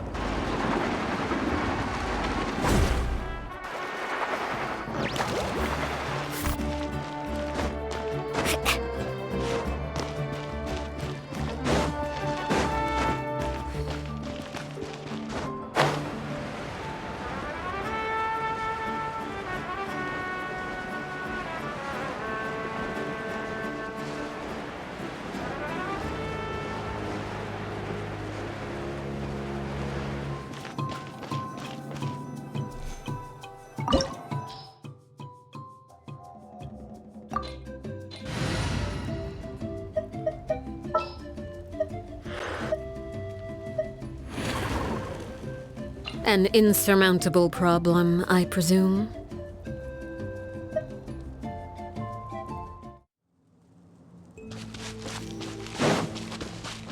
Need a surfboard?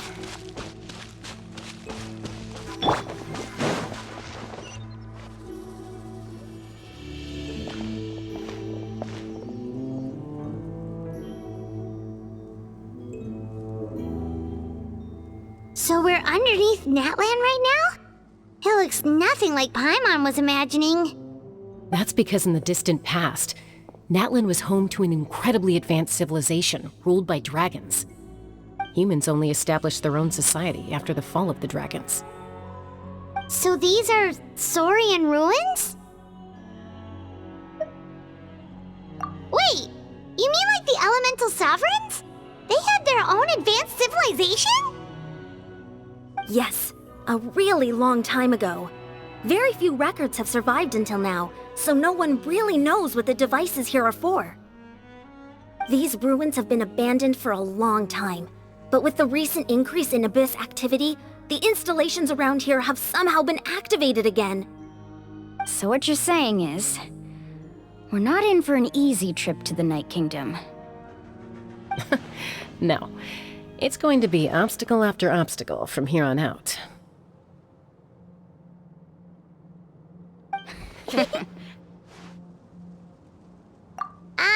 Why are you all laughing like that? It's creeping Paimon out.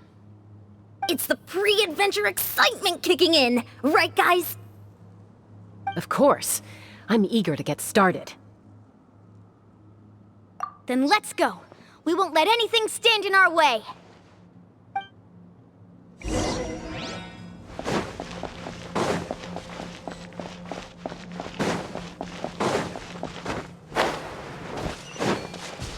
Seems like the road ends here. How should we get across? As a professional trainer, I think you could stand to build up your endurance, Paimon. Professional trainer? Paimon thought you were a warrior from the Collective of Planning.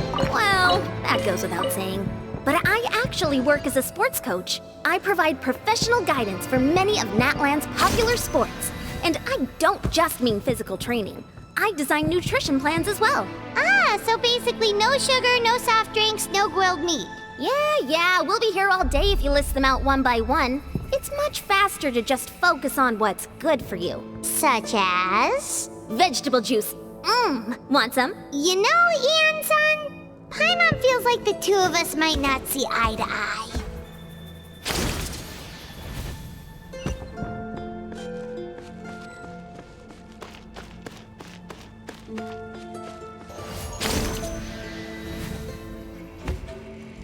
guys look familiar. We've fought them before. Let's go. Show no mercy.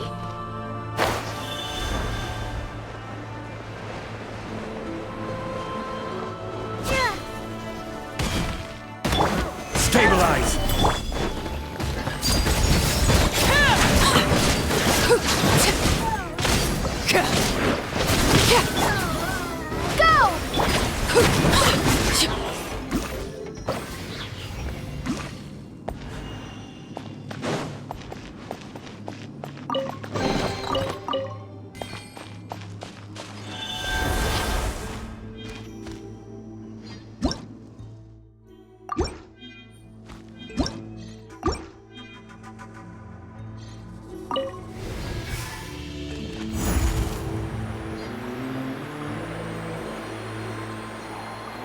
Whoa, the place we need to go seems really high up.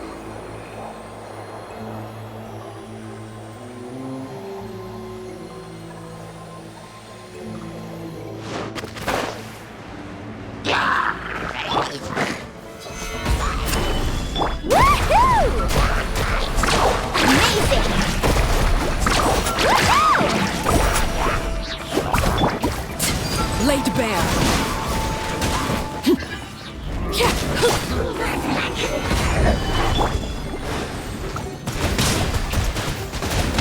Water jet! Carving waves!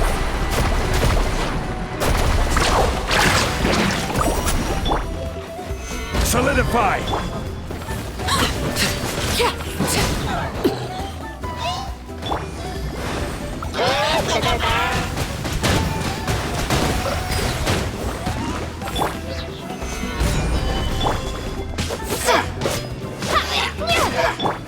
Transfixed.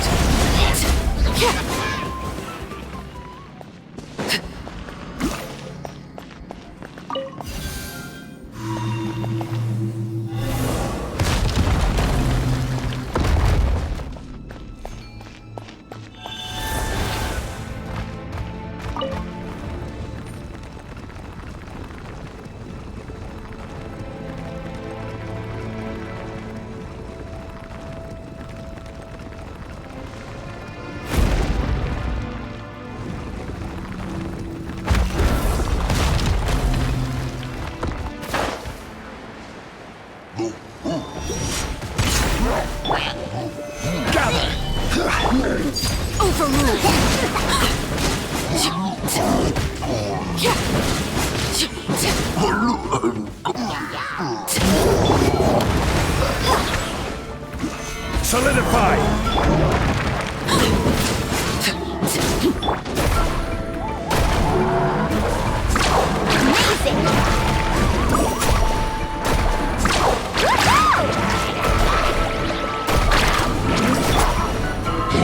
Stabilize!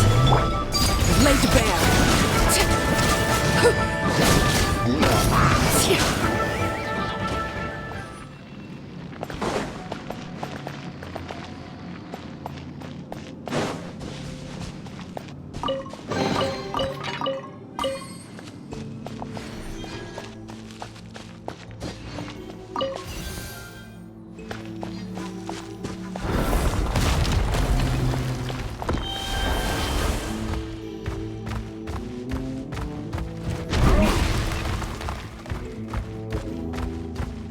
This is the final stretch. We just need to climb up, and we'll be there.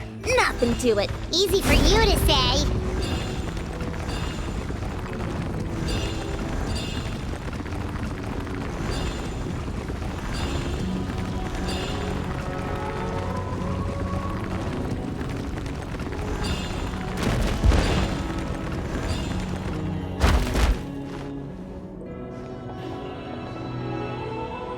This must be the entrance the Pyro Archon told us about. The one ripped open by the Abyss. Yes. There's something in the depths of this place that feels familiar, yet also foreign.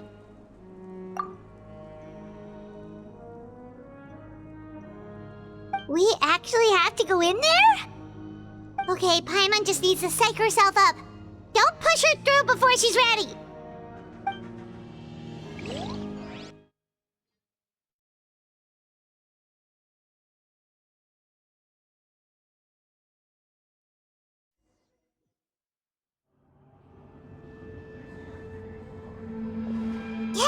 You don't have to drag Paimon! You're pulling too hard! Looks like we made it. This is the Night Kingdom.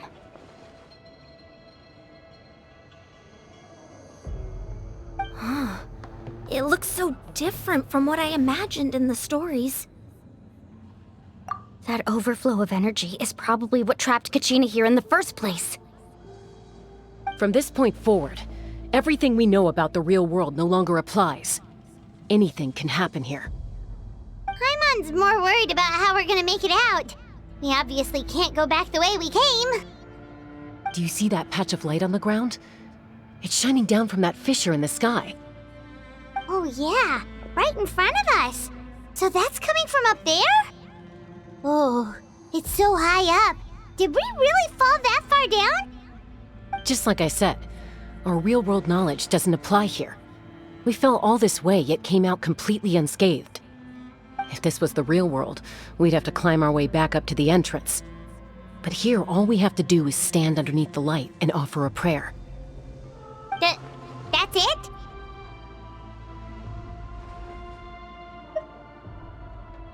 You really think that little of Paimon? That's not even why Paimon asked! So that means all we need to do is find Kachina and bring her to this location. Exactly. This light is streaming in from the real world. It's a link between the two realms. The terrain looks difficult to navigate, and the visibility's not great either. How are we supposed to find Kachina in these conditions? Yeah, these floating black things don't look super friendly either. Those are all manifestations of abyssal power. Be careful. Ghost! A talking ghost! Calm down, I'm here to help. You're the ones who helped Vichama, right? Yes, I'm Vichama's friend, Malco. I was completely lost to this realm until I sensed a mysterious power calling out to me. It's like it was seeking me out, attempting to reassemble the pieces of who I used to be. Of course, it could only do so much. I'm sorry I can only appear before you in this imperfect form. No, we should be the ones apologizing. If the Spirit Speaker Stone hadn't become corrupted by the Abyss, we could have done much more. But we had to destroy it. Otherwise, Vichama and his tribe would have been in danger. Of course.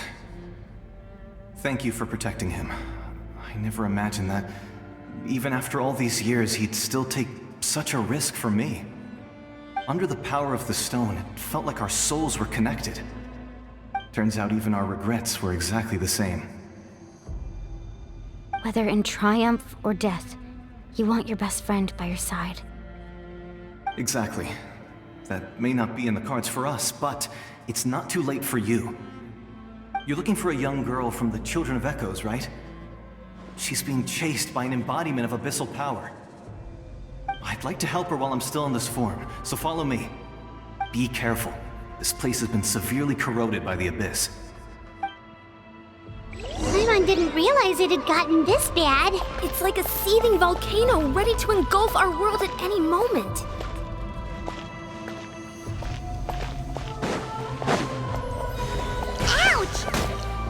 Stick close to me. Your power will be able to ward off attacks for the time being.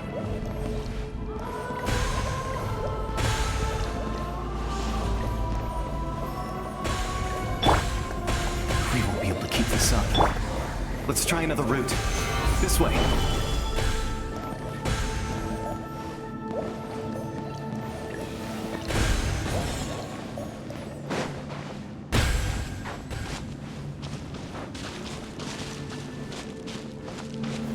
Stabilize!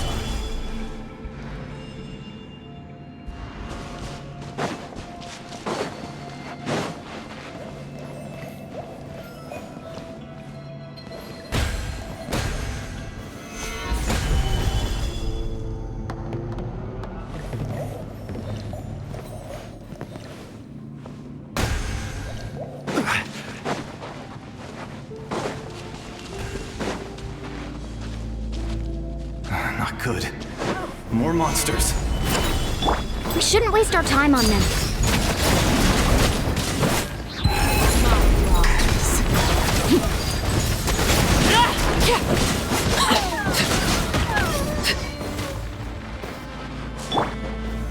Solidify!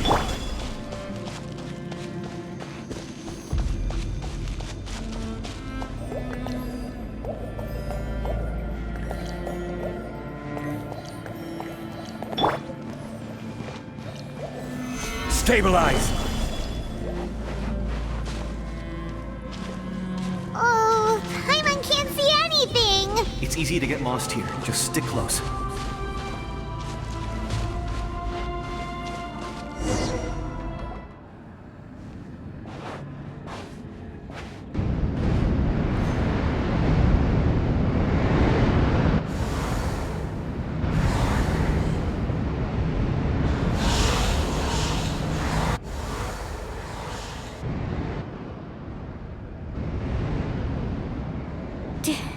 Did you hear that?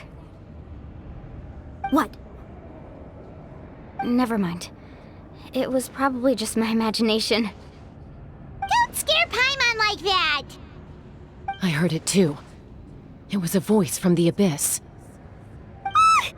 What did it say? Doesn't matter. It certainly doesn't harbor good intentions.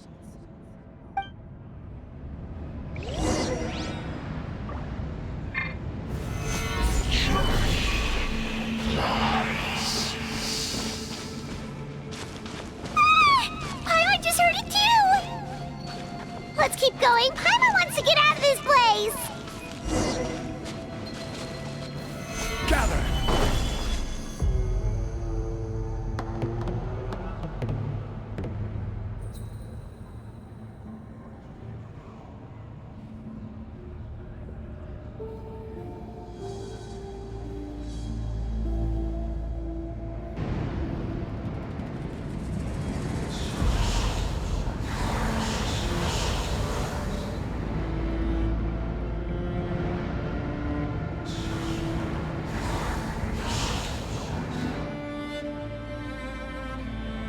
We're here, Kachina! Mualani? You made it! Looks like our reunion will have to wait until we take care of these monsters. Good idea. Let's go!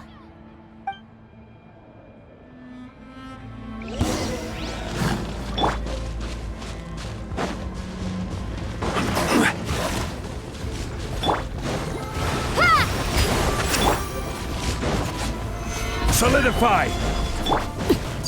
Transfixed!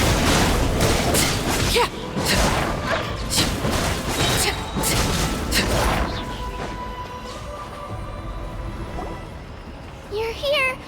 You're finally here! Thank you so much! That monster can appear from anywhere! It almost caught me a bunch of times. The Wyap's power helped keep me hidden, so I just tried to stay out of sight until you got here. Atta girl. You did so well. And most importantly, you weren't hurt. Should we start heading back then? Actually, I have a request. Will you come visit the Wyap with me? I can't exactly put it into words, but something's wrong with the Ode of Resurrection. And I know it has something to do with the contamination from the Abyss. That was the Pyro Archon's theory as well. Everything we've seen here certainly seems to back it up. In the Night Kingdom, there are 6 main totem poles representing the Wyap of each tribe. You can think of them like the body of each Wyap. Additional totem poles, like the ones around here, serve as proxies to which the Wyap can extend their consciousness. There are countless proxies scattered around the Night Kingdom. Through them, the Wyap can extend their consciousness over the entire realm and track down souls no matter where they roam. But if a proxy were to become severely contaminated, then a soul could become lost within the Night Kingdom. Judging by the current situation, I don't think we're dealing with just one contaminated proxy. Even if we could drive back the abyssal power from one of them, that probably wouldn't even put a dent in the problem. Still, we can't just leave the Wyap to suffer. It's protected me this whole time. I agree. We might even manage to draw out the monster that's been hunting Kachina. Getting rid of the monster might slow down the deterioration of the Night Kingdom.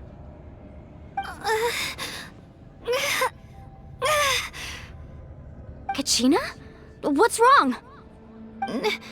Nothing. Just a headache. And that voice again, telling me to abandon the Wayab and leave this place. Maybe we really should leave. Kachina's already been here for too long. No, I'm fine. I don't plan on listening to that nonsense. I can hold on. Just up ahead. I'll lead the way. Besides, I can still fight, so please, help me out a little longer. Listen to me, Kachina. We'll come with you, but that's because we want to help the Wayab, not because we have something to prove. You don't have anything to prove either. It's okay if you reach your limit. We'll be there for you. All right. The sooner we get this done, the better. We've already come all this way, so we might as well try to get to the bottom of this. Let's go. This way. I'll stay here and try to stall the Abyss monster. All by yourself? That's too dangerous! It's all right. I may not be as strong as that monster, but I'm definitely more familiar with the area. Besides, I don't have much time left. If you're anything like my friend, I'm sure you're not particularly fond of goodbyes. So go. Achieve your goal, and return to the world where you belong. Thank you for everything. You're a true hero. Thank you. No one fights alone.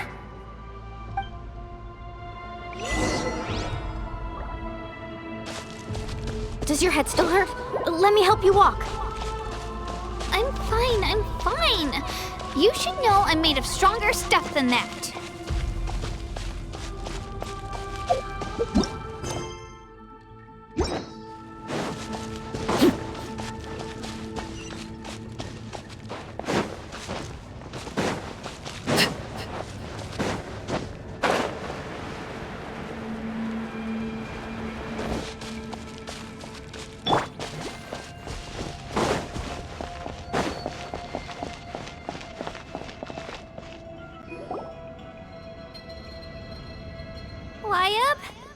Wayab!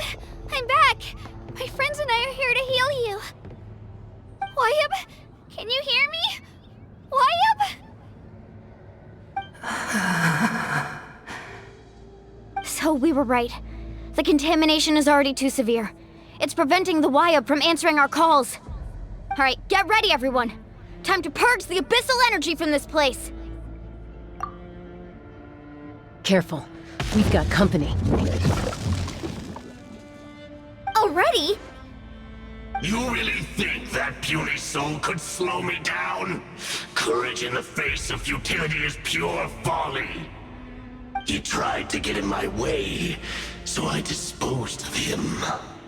You killed Malcolm? He would have dispersed with or without me. Rather than worrying about him, I would urge you to focus on yourself. You may have defeated others of my kind in the past, but underestimate me now, and it will be to your peril. No, the power of the Abyss is intoxicating. The destruction it seeks captivates like a masterful work of art. I strive only for the opportunity to see it up close. I thought this naive little girl was an exception, but it turns out humanity is full of lambs willing to offer themselves up to the slaughter. That is the tragedy of your short lives. You understand nothing of all-encompassing power. Ancient names, pride, friendship, all empty ideas invented to give you a false sense of self-worth. They possess no power at all. The Pyro Archon created those grandiose ideals out of pure selfishness. Anything to avoid sharing power. Anything to avoid handing over the primordial gift to ordinary people like you. Don't believe me? Then ask yourself, Why is the Pyro Archon strong beyond measure, while you, Kachina, remain so pathetically weak? Kachina! Give me your hand.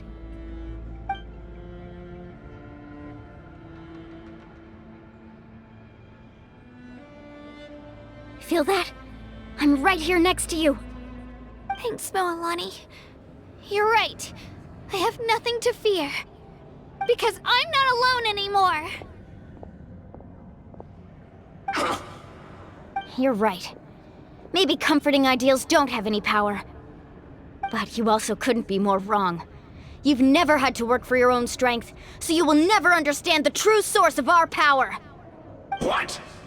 The courage we have to stand before you and not back down? It comes from our friendship. The power lies not in the ideal itself, but in our commitment to upholding that ideal, and in our decision to stand together and fight! Well said!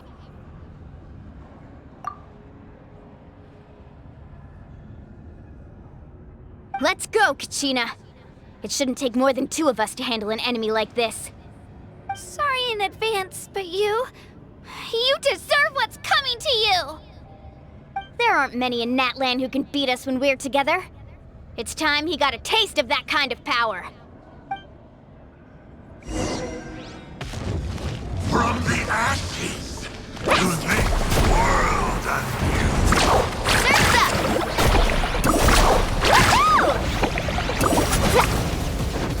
Right here! Coming! Let's ride! Revelation from above! Amazing! A glimpse! Surf's up!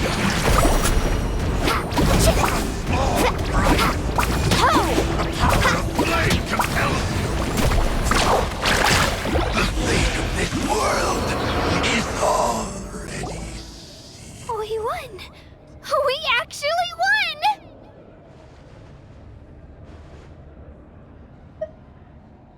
That's what he gets for underestimating you two. Fantastic work, Kachina! Absolutely fantastic! This makes me so unbelievably happy. I'm happy too, Mualani. Together we really are unstoppable! Huh? What's happening?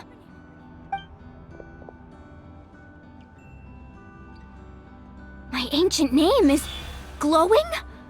But I thought I didn't bring it with me. It's probably a projection from the real world. But that doesn't explain why it's glowing all of a sudden. Wait, does that mean you're...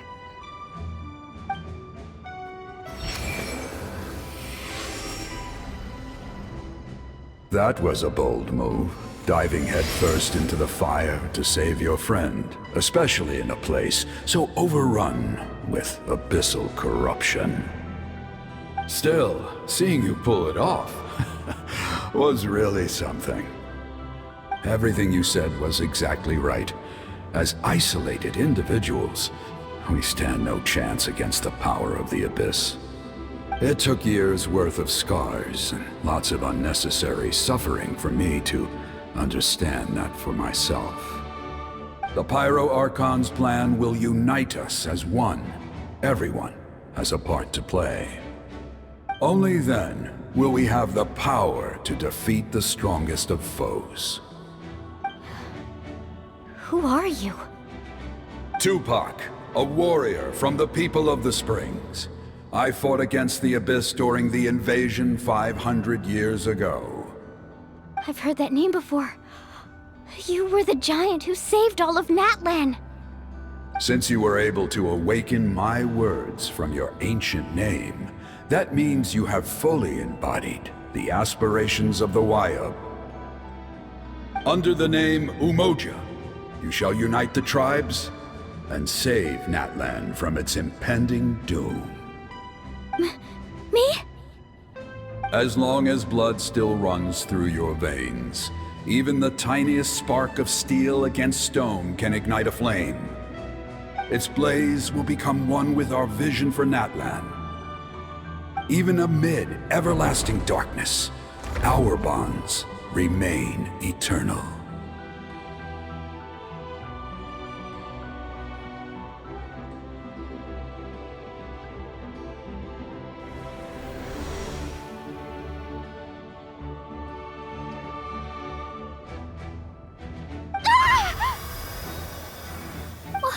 What's wrong, Mualani?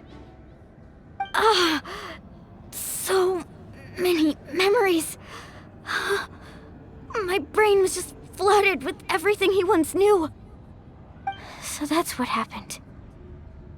What do you mean? Did you just figure something out? 500 years ago, they foresaw the very crisis we're facing now. Efforts to save Natlan started all the way back then. We can go over the details once we get back. We shouldn't linger here longer than we have to. I know bits and pieces, but I had no idea Mualani was also part of the plan. This sounds like something that's going to need a lot of explaining. Let's focus on saving the Wyatt first.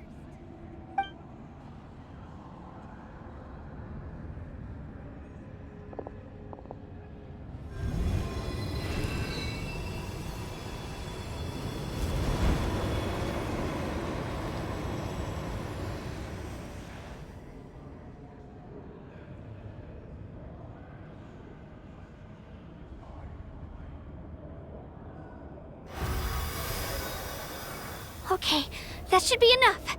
Wyatt? Can you hear me? I hear your voice, Kachina, my dear child. Great. Well then, I'm afraid it's time to say goodbye. I just wanted to make sure you were okay before we leave, but we can't afford to stay here any longer. I was going to ask why you bestowed an ancient name upon someone like me, but it's okay. I'll keep searching within myself for the answer. I'll never stop trying to improve my strength. One day, I'll live up to the hero you saw in me. You are already an outstanding child in my eyes, Kachina. No matter what happens. Huh? You are all my most beloved children. It has always been my honor to protect and nurture you. Your ancient name is just that. A name. Much like your parents chose to name you Kachina, I also gave you a name, but it need not define you. Focus on who you want to be. You are already worthy of your name. Now, you need only devote yourself to becoming a better you. The story of your ancient name is for you to continue. Just like your parents, my love for you will never change, no matter what the future holds. Thank you, Wyatt.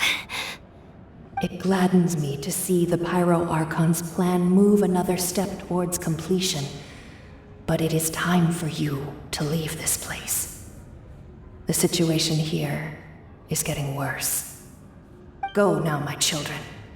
Save Natlan on behalf of all you hold dear. I know we've never met before, Wyatt, but I just wanted to say thank you for encouraging Kachina. It was exactly what she needed to hear. Whoa! What's going on? An earthquake? We're out of time. It's the power of the Abyss. Quick, we need to run!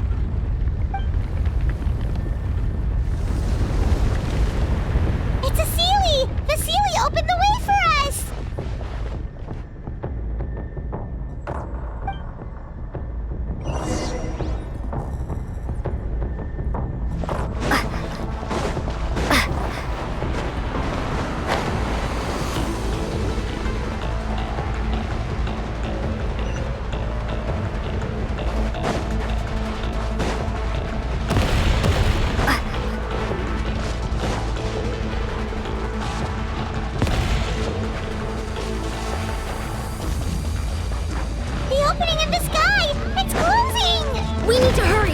We'll be stuck here!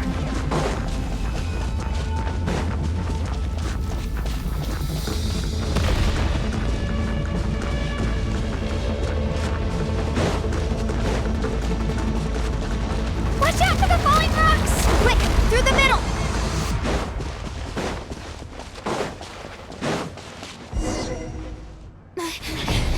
Come on, faster! We'll never make it!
You've done well. Now come home.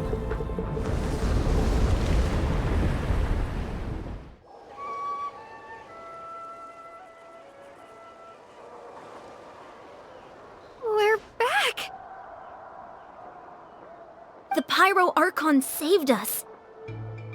But she's not here. Yeah, didn't she say she used it all up? She's still in the Speaker's Chamber. What we saw in the Night Kingdom was just her consciousness. So you're saying her consciousness did all that? Every great display of power comes at a price.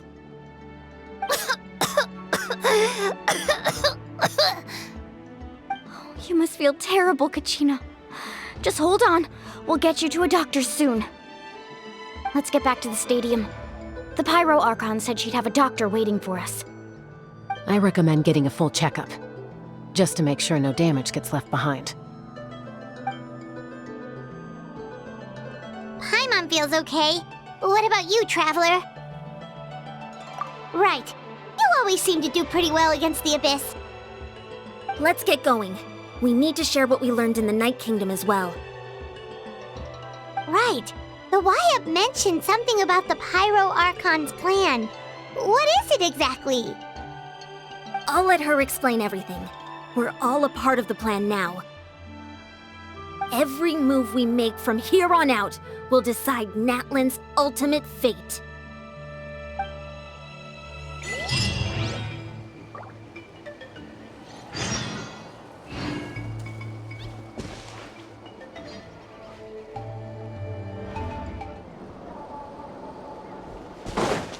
Woohoo!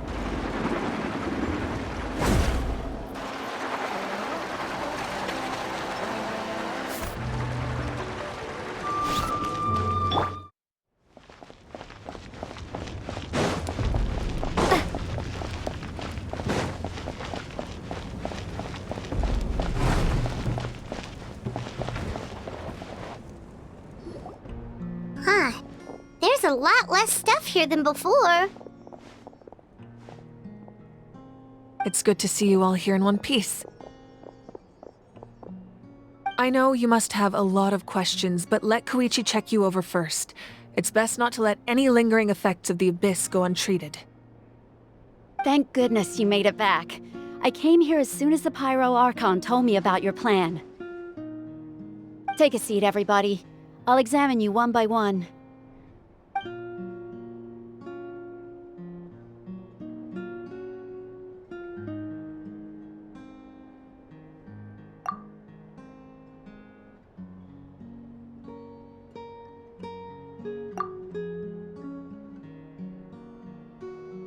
All right, that should do it for now. But just to be safe, I'll perform another checkup in a couple of days. I have to say, though, I've never seen anyone react to the Abyss like you, Traveler. It's like you're completely immune to its power. She's always been special like that. She can even purify its power. Wait, now that you mention it, Paimon doesn't think she's affected either. Given the current situation, that ability will likely play a great role in the events to come. Of course. I still have patients to see, so I'll head out. Thank you, Koichi. All right. We might not see eye to eye, but we both had good intentions. Just give it time. I'm sure we'll figure things out between us one day. Yeah.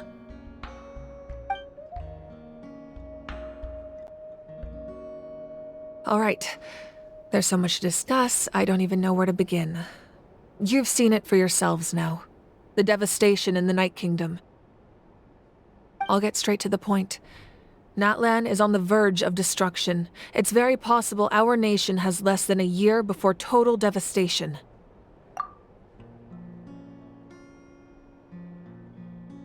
Huh? No. That can't be true, can it? That's right. But I've only ever disclosed that fact to the handful of people working with me to save this nation. Our looming destruction is not a recent development, but the inevitable conclusion of the disaster the Abyss initiated 500 years ago. Mualani told us a little bit about that. 500 years ago, all the nations of Teyvat were invaded by the Abyss. Unlike the other nations, Natlan never had stable and deep-rooted ley lines, so we suffered the worst of the invasion. The battle against the Abyss was exceedingly long and brutal. In the end, victory came at the cost of our civilization and countless lives. Even then, it took centuries of solving the disasters caused by the Abyss to finally achieve the peace we know today. And still, this is but a superficial victory. The forces of the Abyss have merely been driven back underground. Their threat to Natlan remains as real as ever. I'd never have guessed.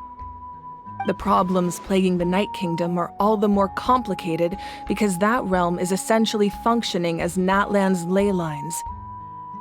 Immediately after the war, our calculations estimated that we would have a maximum of 500 years before the Night Kingdom was completely lost to the Abyss.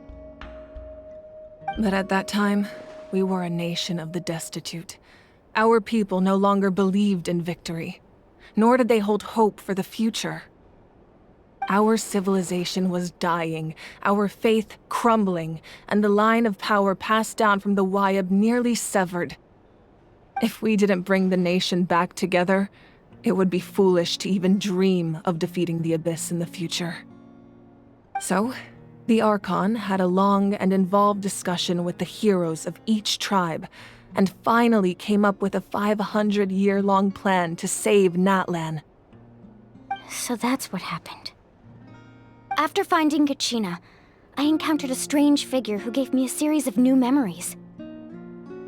Since the plan was mentioned in those memories, I guess I've been chosen to play an important role in it.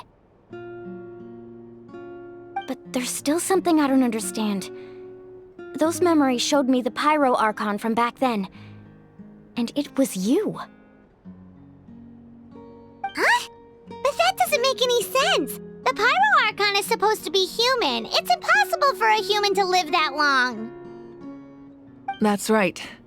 The hardest thing for humans to overcome has always been time, or rather, the natural limitations of our lifespan. A god can extend a human's life by using a certain amount of divine power, or subjecting them to a curse. But, as we all know, Natlan doesn't have gods like that. We can only rely on our own methods. A human life is like a flame destined to be extinguished. 500 years ago, I placed my life within the sacred flame. Only by dying before my time could I have the chance to wake up again. So, in other words, this is your second life? Yes. We only managed to defeat the Abyss all those years ago because the tribes came together as one. If the Natlan of the future was to have a fighting chance, the Pyro Archons that came after the war had to rebuild the decimated tribes. The goal was to reunite the people and restore the strength of each tribe's Wayab. Once a tribe was back to its full strength, the tribe's Wayab would select a hero, indicating the tribe was once again ready for war. The Chosen would then stand by my side in defense of our nation, just like great heroes of old, 500 years ago. So that means I'm one of the Chosen? That's right. You bear the ancient name Umoja, the same one held by the hero from your tribe 500 years ago. It means unity. After your adventure in the Night Kingdom, I trust you've come to fully understand the meaning of that name. So in other words, you always knew who the Wayab were going to pick from each tribe? Yes. According to the plan, each tribe was supposed to have been fully restored by the time I awoke. But something went wrong along the way. The 6 heroes successfully inherited the ancient names from 500 years ago, but the intel regarding the plan wasn't passed on to them. Once again, it comes down to the deterioration of the Night Kingdom. Communication between the Sacred Flame and the Wayab has been blocked. Just like how the Ode of Resurrection failed to bring Kachina back. Exactly. It's just another tactic the Abyss is using against us. The Abyss may not possess intelligence, but its methods certainly aren't easy to counter. If we want to unblock that information from being passed on, my presence alone isn't enough. The ancient name-bearer must establish a greater connection to their name. So, I've tried my best to help them from the sidelines. Currently, Xilonen of the Children of Echoes, Kinich of the Scions of the Canopy, and Iansen of the Collective of Plenty have all been acknowledged by their names. During your adventure, you too earned the acknowledgement of your Wayab, Mualani. In the process, you gained the memories stored within your name. But we have less than a year! Yes, but we have no choice. We cannot start the plan until all the heroes have been gathered. That's also why I haven't been able to take action despite the urgency of the situation. But if you knew this whole time, why didn't you just tell me about my role in all this? Wouldn't that make everything go a lot faster? Perhaps, but the opposite could also be true. Knowing your destiny too early could mean failing to realize your full potential. Just like your determination to save Kachina, I hope your commitment to this endeavor comes from your own strength of will, rather than a sense of obligation. So I suppose you're not going to tell us who the final 2 heroes are then? That's right. Their time is yet to come. Putting pressure on them beforehand will only hinder their development. I can only trust in the judgment of the Wayab. I have never believed I could solve this crisis alone. In fact, it was precisely because I chose to trust and rely on others that we managed to get this far. Natlan's salvation lies not in its Archon or any singular individual, but in us all. You're quite perceptive, aren't you? I thought I might get away with avoiding the topic. Huh? Oh, right! All of the stuff you stored here before, where did it all go? Even though I sacrificed my power, I still needed a contingency plan to ensure you would make it back from the Night Kingdom. After all, I was the one who allowed you to take that risk, and Mualani has an important role to play in my plan. In addition to their sentimental value, the items I stored here held a much more important purpose: fuel. Fuel? Ah, so back then, that's why you... Yes. The stories embodied by those items are certainly important, but there's an even more significant trait they all share. Every item belonged to a hero of Natlan. Over time, they became imbued with a certain amount of contending fire from being carried in battle. On their own, each item's power is limited, but together, their combined effect can prove quite useful in a dire situation. By burning those items, I was able to activate the contending fire stored within them to open the boundary between the two worlds. It was a rather crude approach, so all their power was depleted in an instant, as you can see. But weren't they all precious treasures? What about their stories? That's exactly why I dragged you all here. No matter what, I never wanted the Pyro Archon to have to use that power. Oh, I'm so sorry. You have nothing to be sorry for. You all deserve my thanks, actually. If you hadn't saved the totem pole, that area of the Night Kingdom would have been forever lost to the Abyss. And then, it would only be a matter of time before the Children of Echoes was met with disaster. Besides, when those heroes entrusted their belongings to me, or the Pyro Archon of their time, it was out of a desire to contribute to Natlan's survival. If they knew those items helped save the present-day heroes of Natlan, they would not mourn their loss. Even when you put it that way, I still feel bad. There's no need. Remember what I told you about time? The people and the events of the past are never truly lost to us. We simply carry them with us in a different form. In that sense, we didn't lose anything at all. If you still have regrets, let them fuel your resolve in the battles to come. Your deeds will become new legends and nurture new forms of power just like the items once stored here. Well, we'd still like to return the favor. Well, if that's the case, just treat me to a drink sometime. Now that Kachina has returned, we can finally hold the victory feast and celebrate your team's triumph in the Night Warden Wars. And we could all use the rest, that's for sure. Plus, you'll be able to silence everyone who doubted you once and for all, Kachina. Still, now that I know the danger we're facing, having a victory feast doesn't feel right.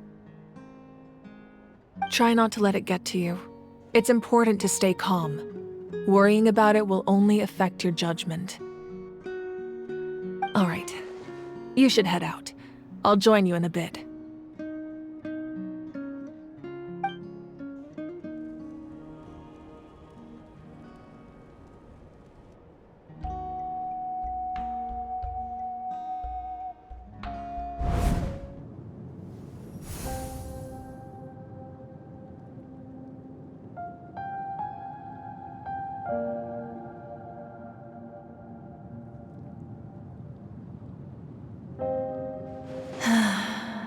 When I was young, I used to sit by the hot springs and listen to the stories of warriors from all over Natlan. They attract people from all walks of life. Friends come easy here, no matter what tribe you're from. The people of the springs have never claimed the hot springs as their own private property. They are there to bring all hot spring buddies together. It's been really nice seeing the children of my tribe get older. It's helped me gradually understand the true value of the springs. I've witnessed their energy, their determination, their absolute passion for life. Even when they cause trouble, I never managed to hold on to my anger for long. It's unbelievable how quickly they worm their way back into my good graces. I'm certain Mualani will become a great warrior when she grows up. She possesses infinite potential. I can see it. One day, when I'm no longer in fighting form, I'll come here and tell stories to all the children, just like those warriors did for me. So, you better get busy, Pyro Archon, or I'll end up running out of stories.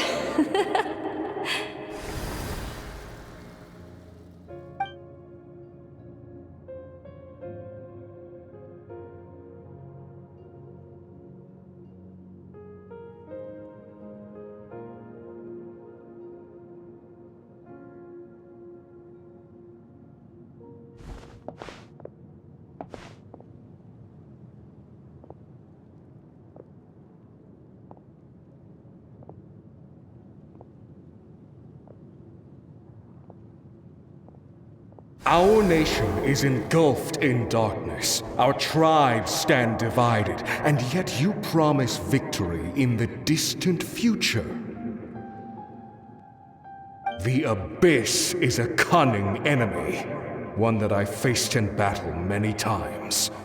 Were that not the case, I would never understand exercising this degree of caution.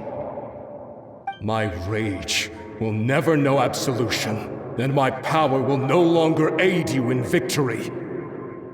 But you came to me because you knew you could convince me with just a single sentence. I understand your choice. The heroes of today will forge the path ahead with blood and fire. Just remember to earn us the victory we are owed. Otherwise, rest assured, I'll find a way to collect the debt. For Natlan.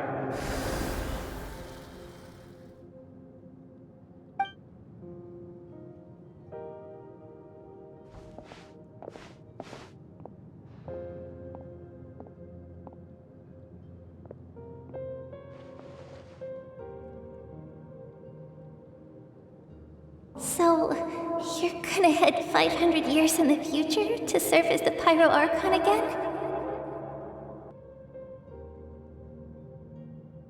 But what about the you from right now? You're just gonna die? You can't ask her those questions and expect her to answer, my dear. The decision is hers to make, and she deserves our support. We will do everything we can to rebuild the tribes. Don't you worry.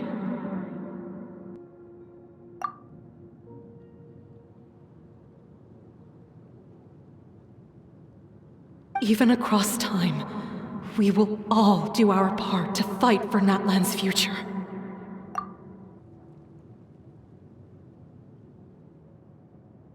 Yeah, Mom's right. We'll always believe in you, sis. Oh, seriously though, Dad should be here. Where is he? I imagine he didn't know what to say, so he chose not to come at all. Don't take it to heart, my dear. That's just who he is. Just remember, no matter what happens in the future, we will always love you.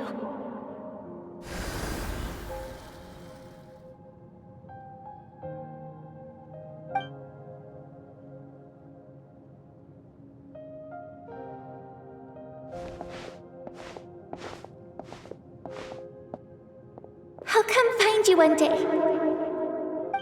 I know I can't live that long, but I'll think of something. There has to be a way for us to meet again one day. If there's an answer out there somewhere, I'm gonna find it. So, don't forget about me.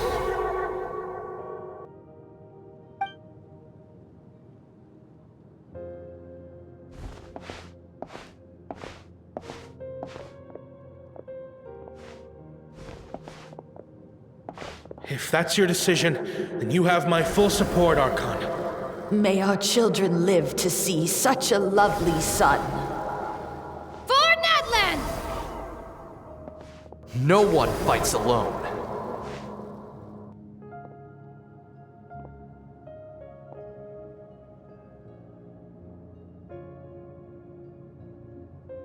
The rules are my legacy. They shall grant us the strength to overcome the next tragedy.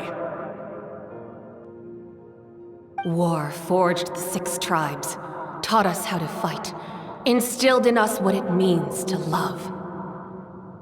Who will be the one to bring this to an end?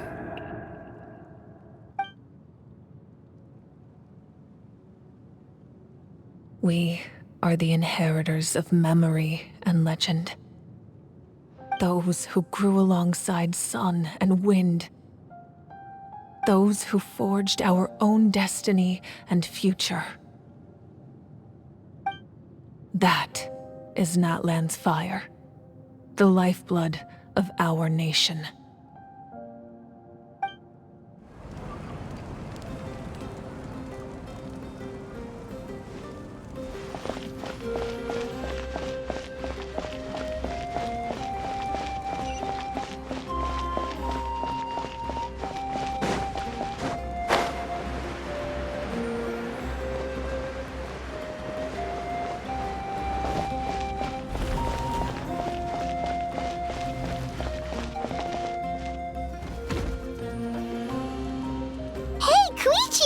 You here for the victory feast too?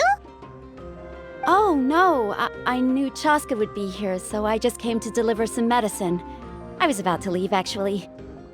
It's not that I don't want to celebrate Kachina and the others. I'm so glad she made it back. It's just...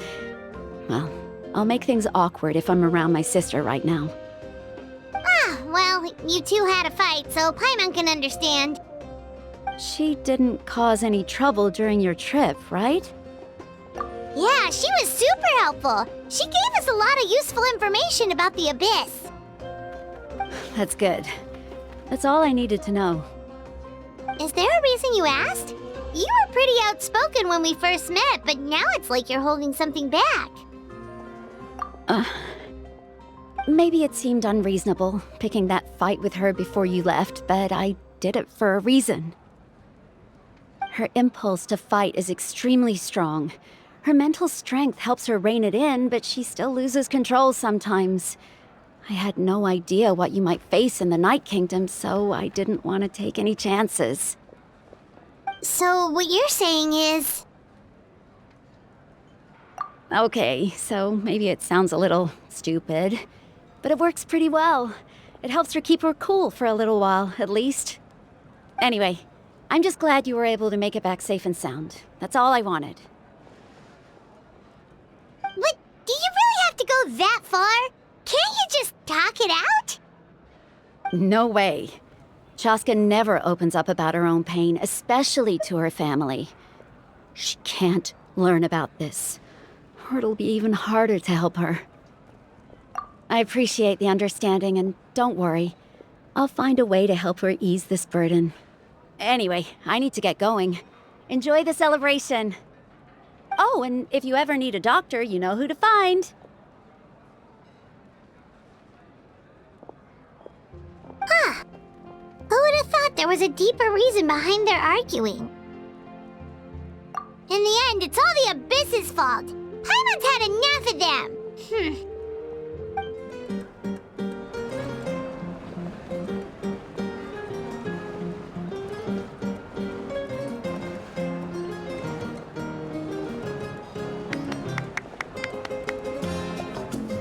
Let's give a huge round of applause to our brave young warrior, Kachina! Woohoo! Well done, Kachina. Thank you, everyone. I'm so glad I finally made it. I always knew you could do it. With so much potential at your age, you have a great future ahead of you. You're one to talk. Don't think I didn't know you were the first person to abandon your team. I'll be dealing with you when we get back. I had no choice. My friend invited me. I couldn't just say no. Oh, really? So you weren't just trying to get ahead in the first round? I wasn't, I swear. I just happened to find that bearer injured in the wild, so I stopped to bandage his wounds. When he insisted on repaying the favor, what was I supposed to do? I'm just one person. I figured Kachina would have no trouble replacing me. But the fact of the matter is that after your departure, everyone else started thinking about swapping teams too. I'm really sorry, Kachina. It was wrong of us to abandon you like that. It's amazing that you still made it all the way through to the Night Warden Wars. That's the highest honor. So, what about you guys? Did you make it far? Our team captain drank too much the night before the competition and turned up late to the stadium on the day. We got disqualified. Serves you all right. No sympathy from me. All right. There's no need to be like that, Uncle Pakal. Dear friends, I'd like to say a few words. Firstly, I'm grateful to my friends and our great Archon for helping to bring me back. This traveler and her companion Paimon are some of the strongest people I've ever met. If they were allowed to participate in the pilgrimage, I have no doubt that they'd win the whole thing. They've agreed to let me learn from them. With their help, I believe I can become even stronger still. And let's not forget my good friends, Mualani, Chasca, Kinich, and Iansen. They all helped the Traveler and Paimon figure out a way to bring me back from the Night Kingdom. They too deserve to be called our heroes, so please give another round of applause for them. Thank you so much. Well said!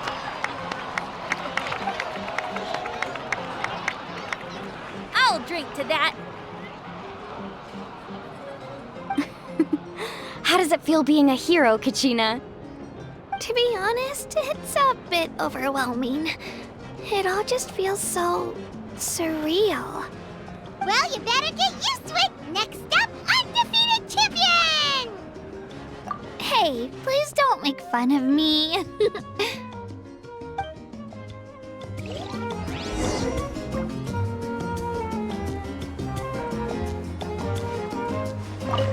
My apologies. I knew more than I let on. Everything comes at a price, and most heroes aren't people who set out to become a hero. If you cling too tightly to your goal, you end up losing things that are far more precious. But in any case, we're now on the same page. I wonder how long before the two final heroes appear. From the Flower Feather Clan and the Masters of the Night Wind.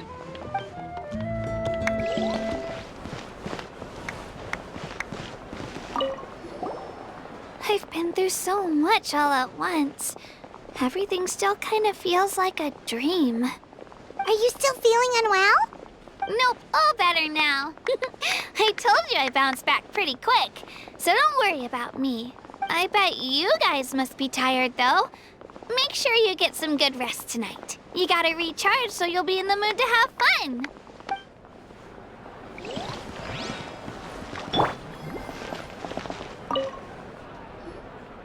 Now, at previous victory feasts, you'd always find me in the crowd singing and dancing. But after what I found out today, it's too much. I'm still trying to process it. It does feel weird seeing you so out of sorts.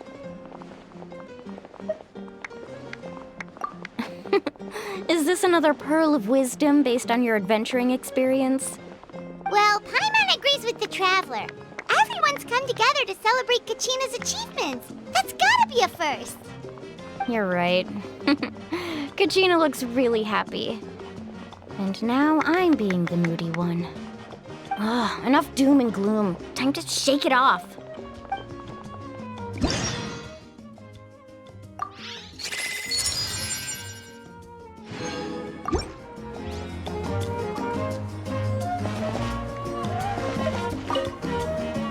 All right, Kachina, let's party! I'm a little embarrassed. Don't be. Come on, you're the star of the show today.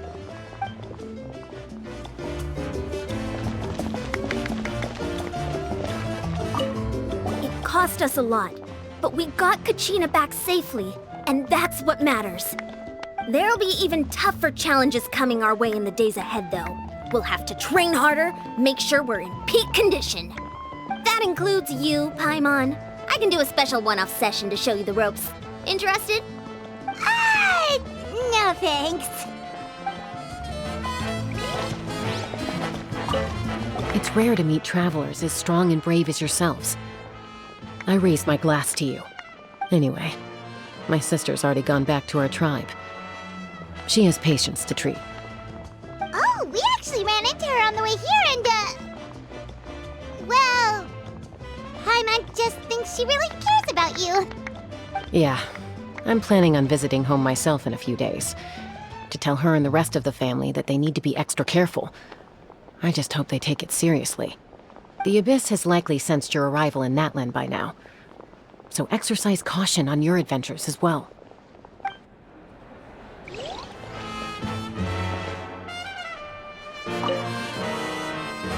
Ah, you're here.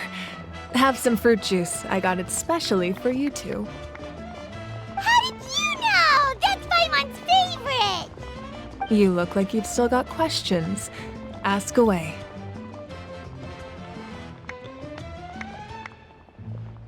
Because they had their own lives to live.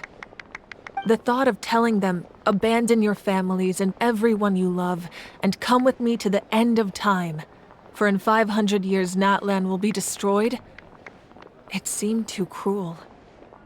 You could just as easily point out that everything in this world would come to an end eventually. But life is short, and beyond a point, it just doesn't seem real. Imagine if I said, let's leave right now and go save the sun because it'll flame out in a few million years.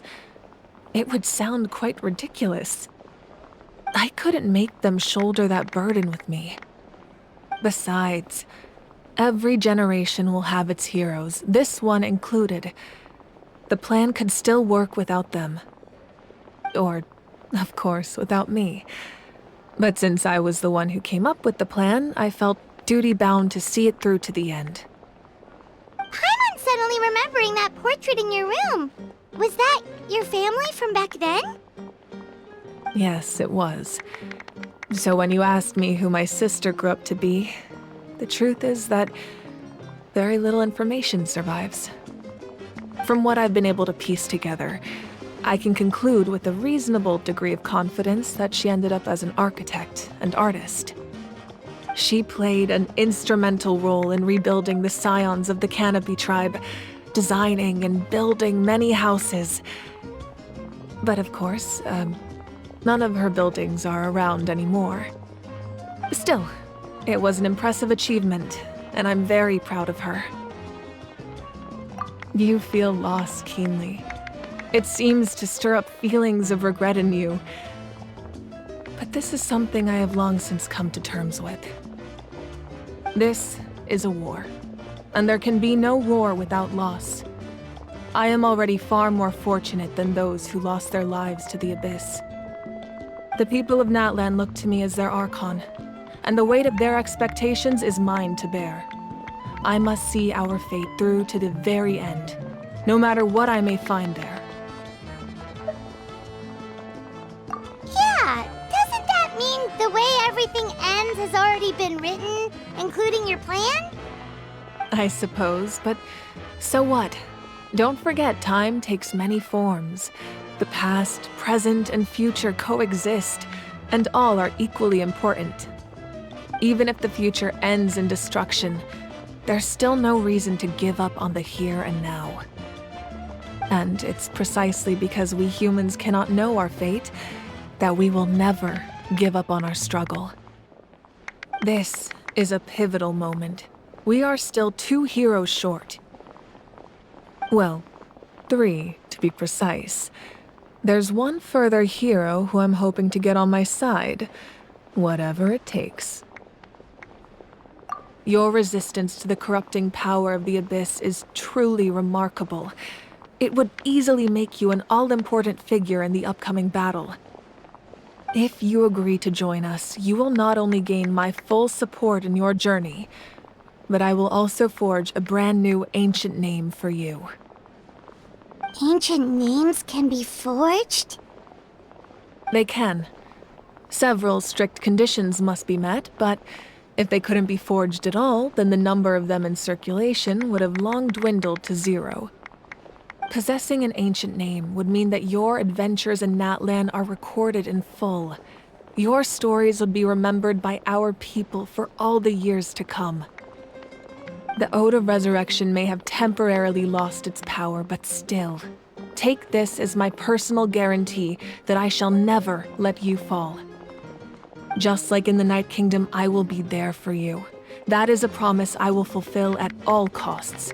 This nation always honors its heroes. Yeah, we can't just ignore the situation here. Wonderful. Then I'll reach out to Xilonen right away. She's the one who will forge the name.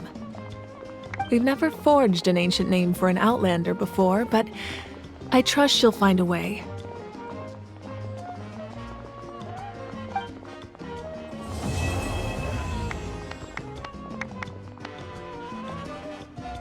My lord, we've received word that the Pyro Archon has lost much of her power. Although your injury complicates things, this is most certainly the opportune time to seize the Gnosis. Victory and defeat are rules, not outcomes. I have never taken advantage of an opponent in a time of weakness, and I don't intend to start now. As for you, I must confess, I did not expect that little trick of yours to save the day. No matter how dense the fog, as long as the sun remains, we cannot turn day into night. She could have dispelled it. She simply chose not to. You don't have much time, and you're injured on top of that. What do you plan to do next? I'm beginning to see just how useful you may turn out to be. You heard something from here, didn't you?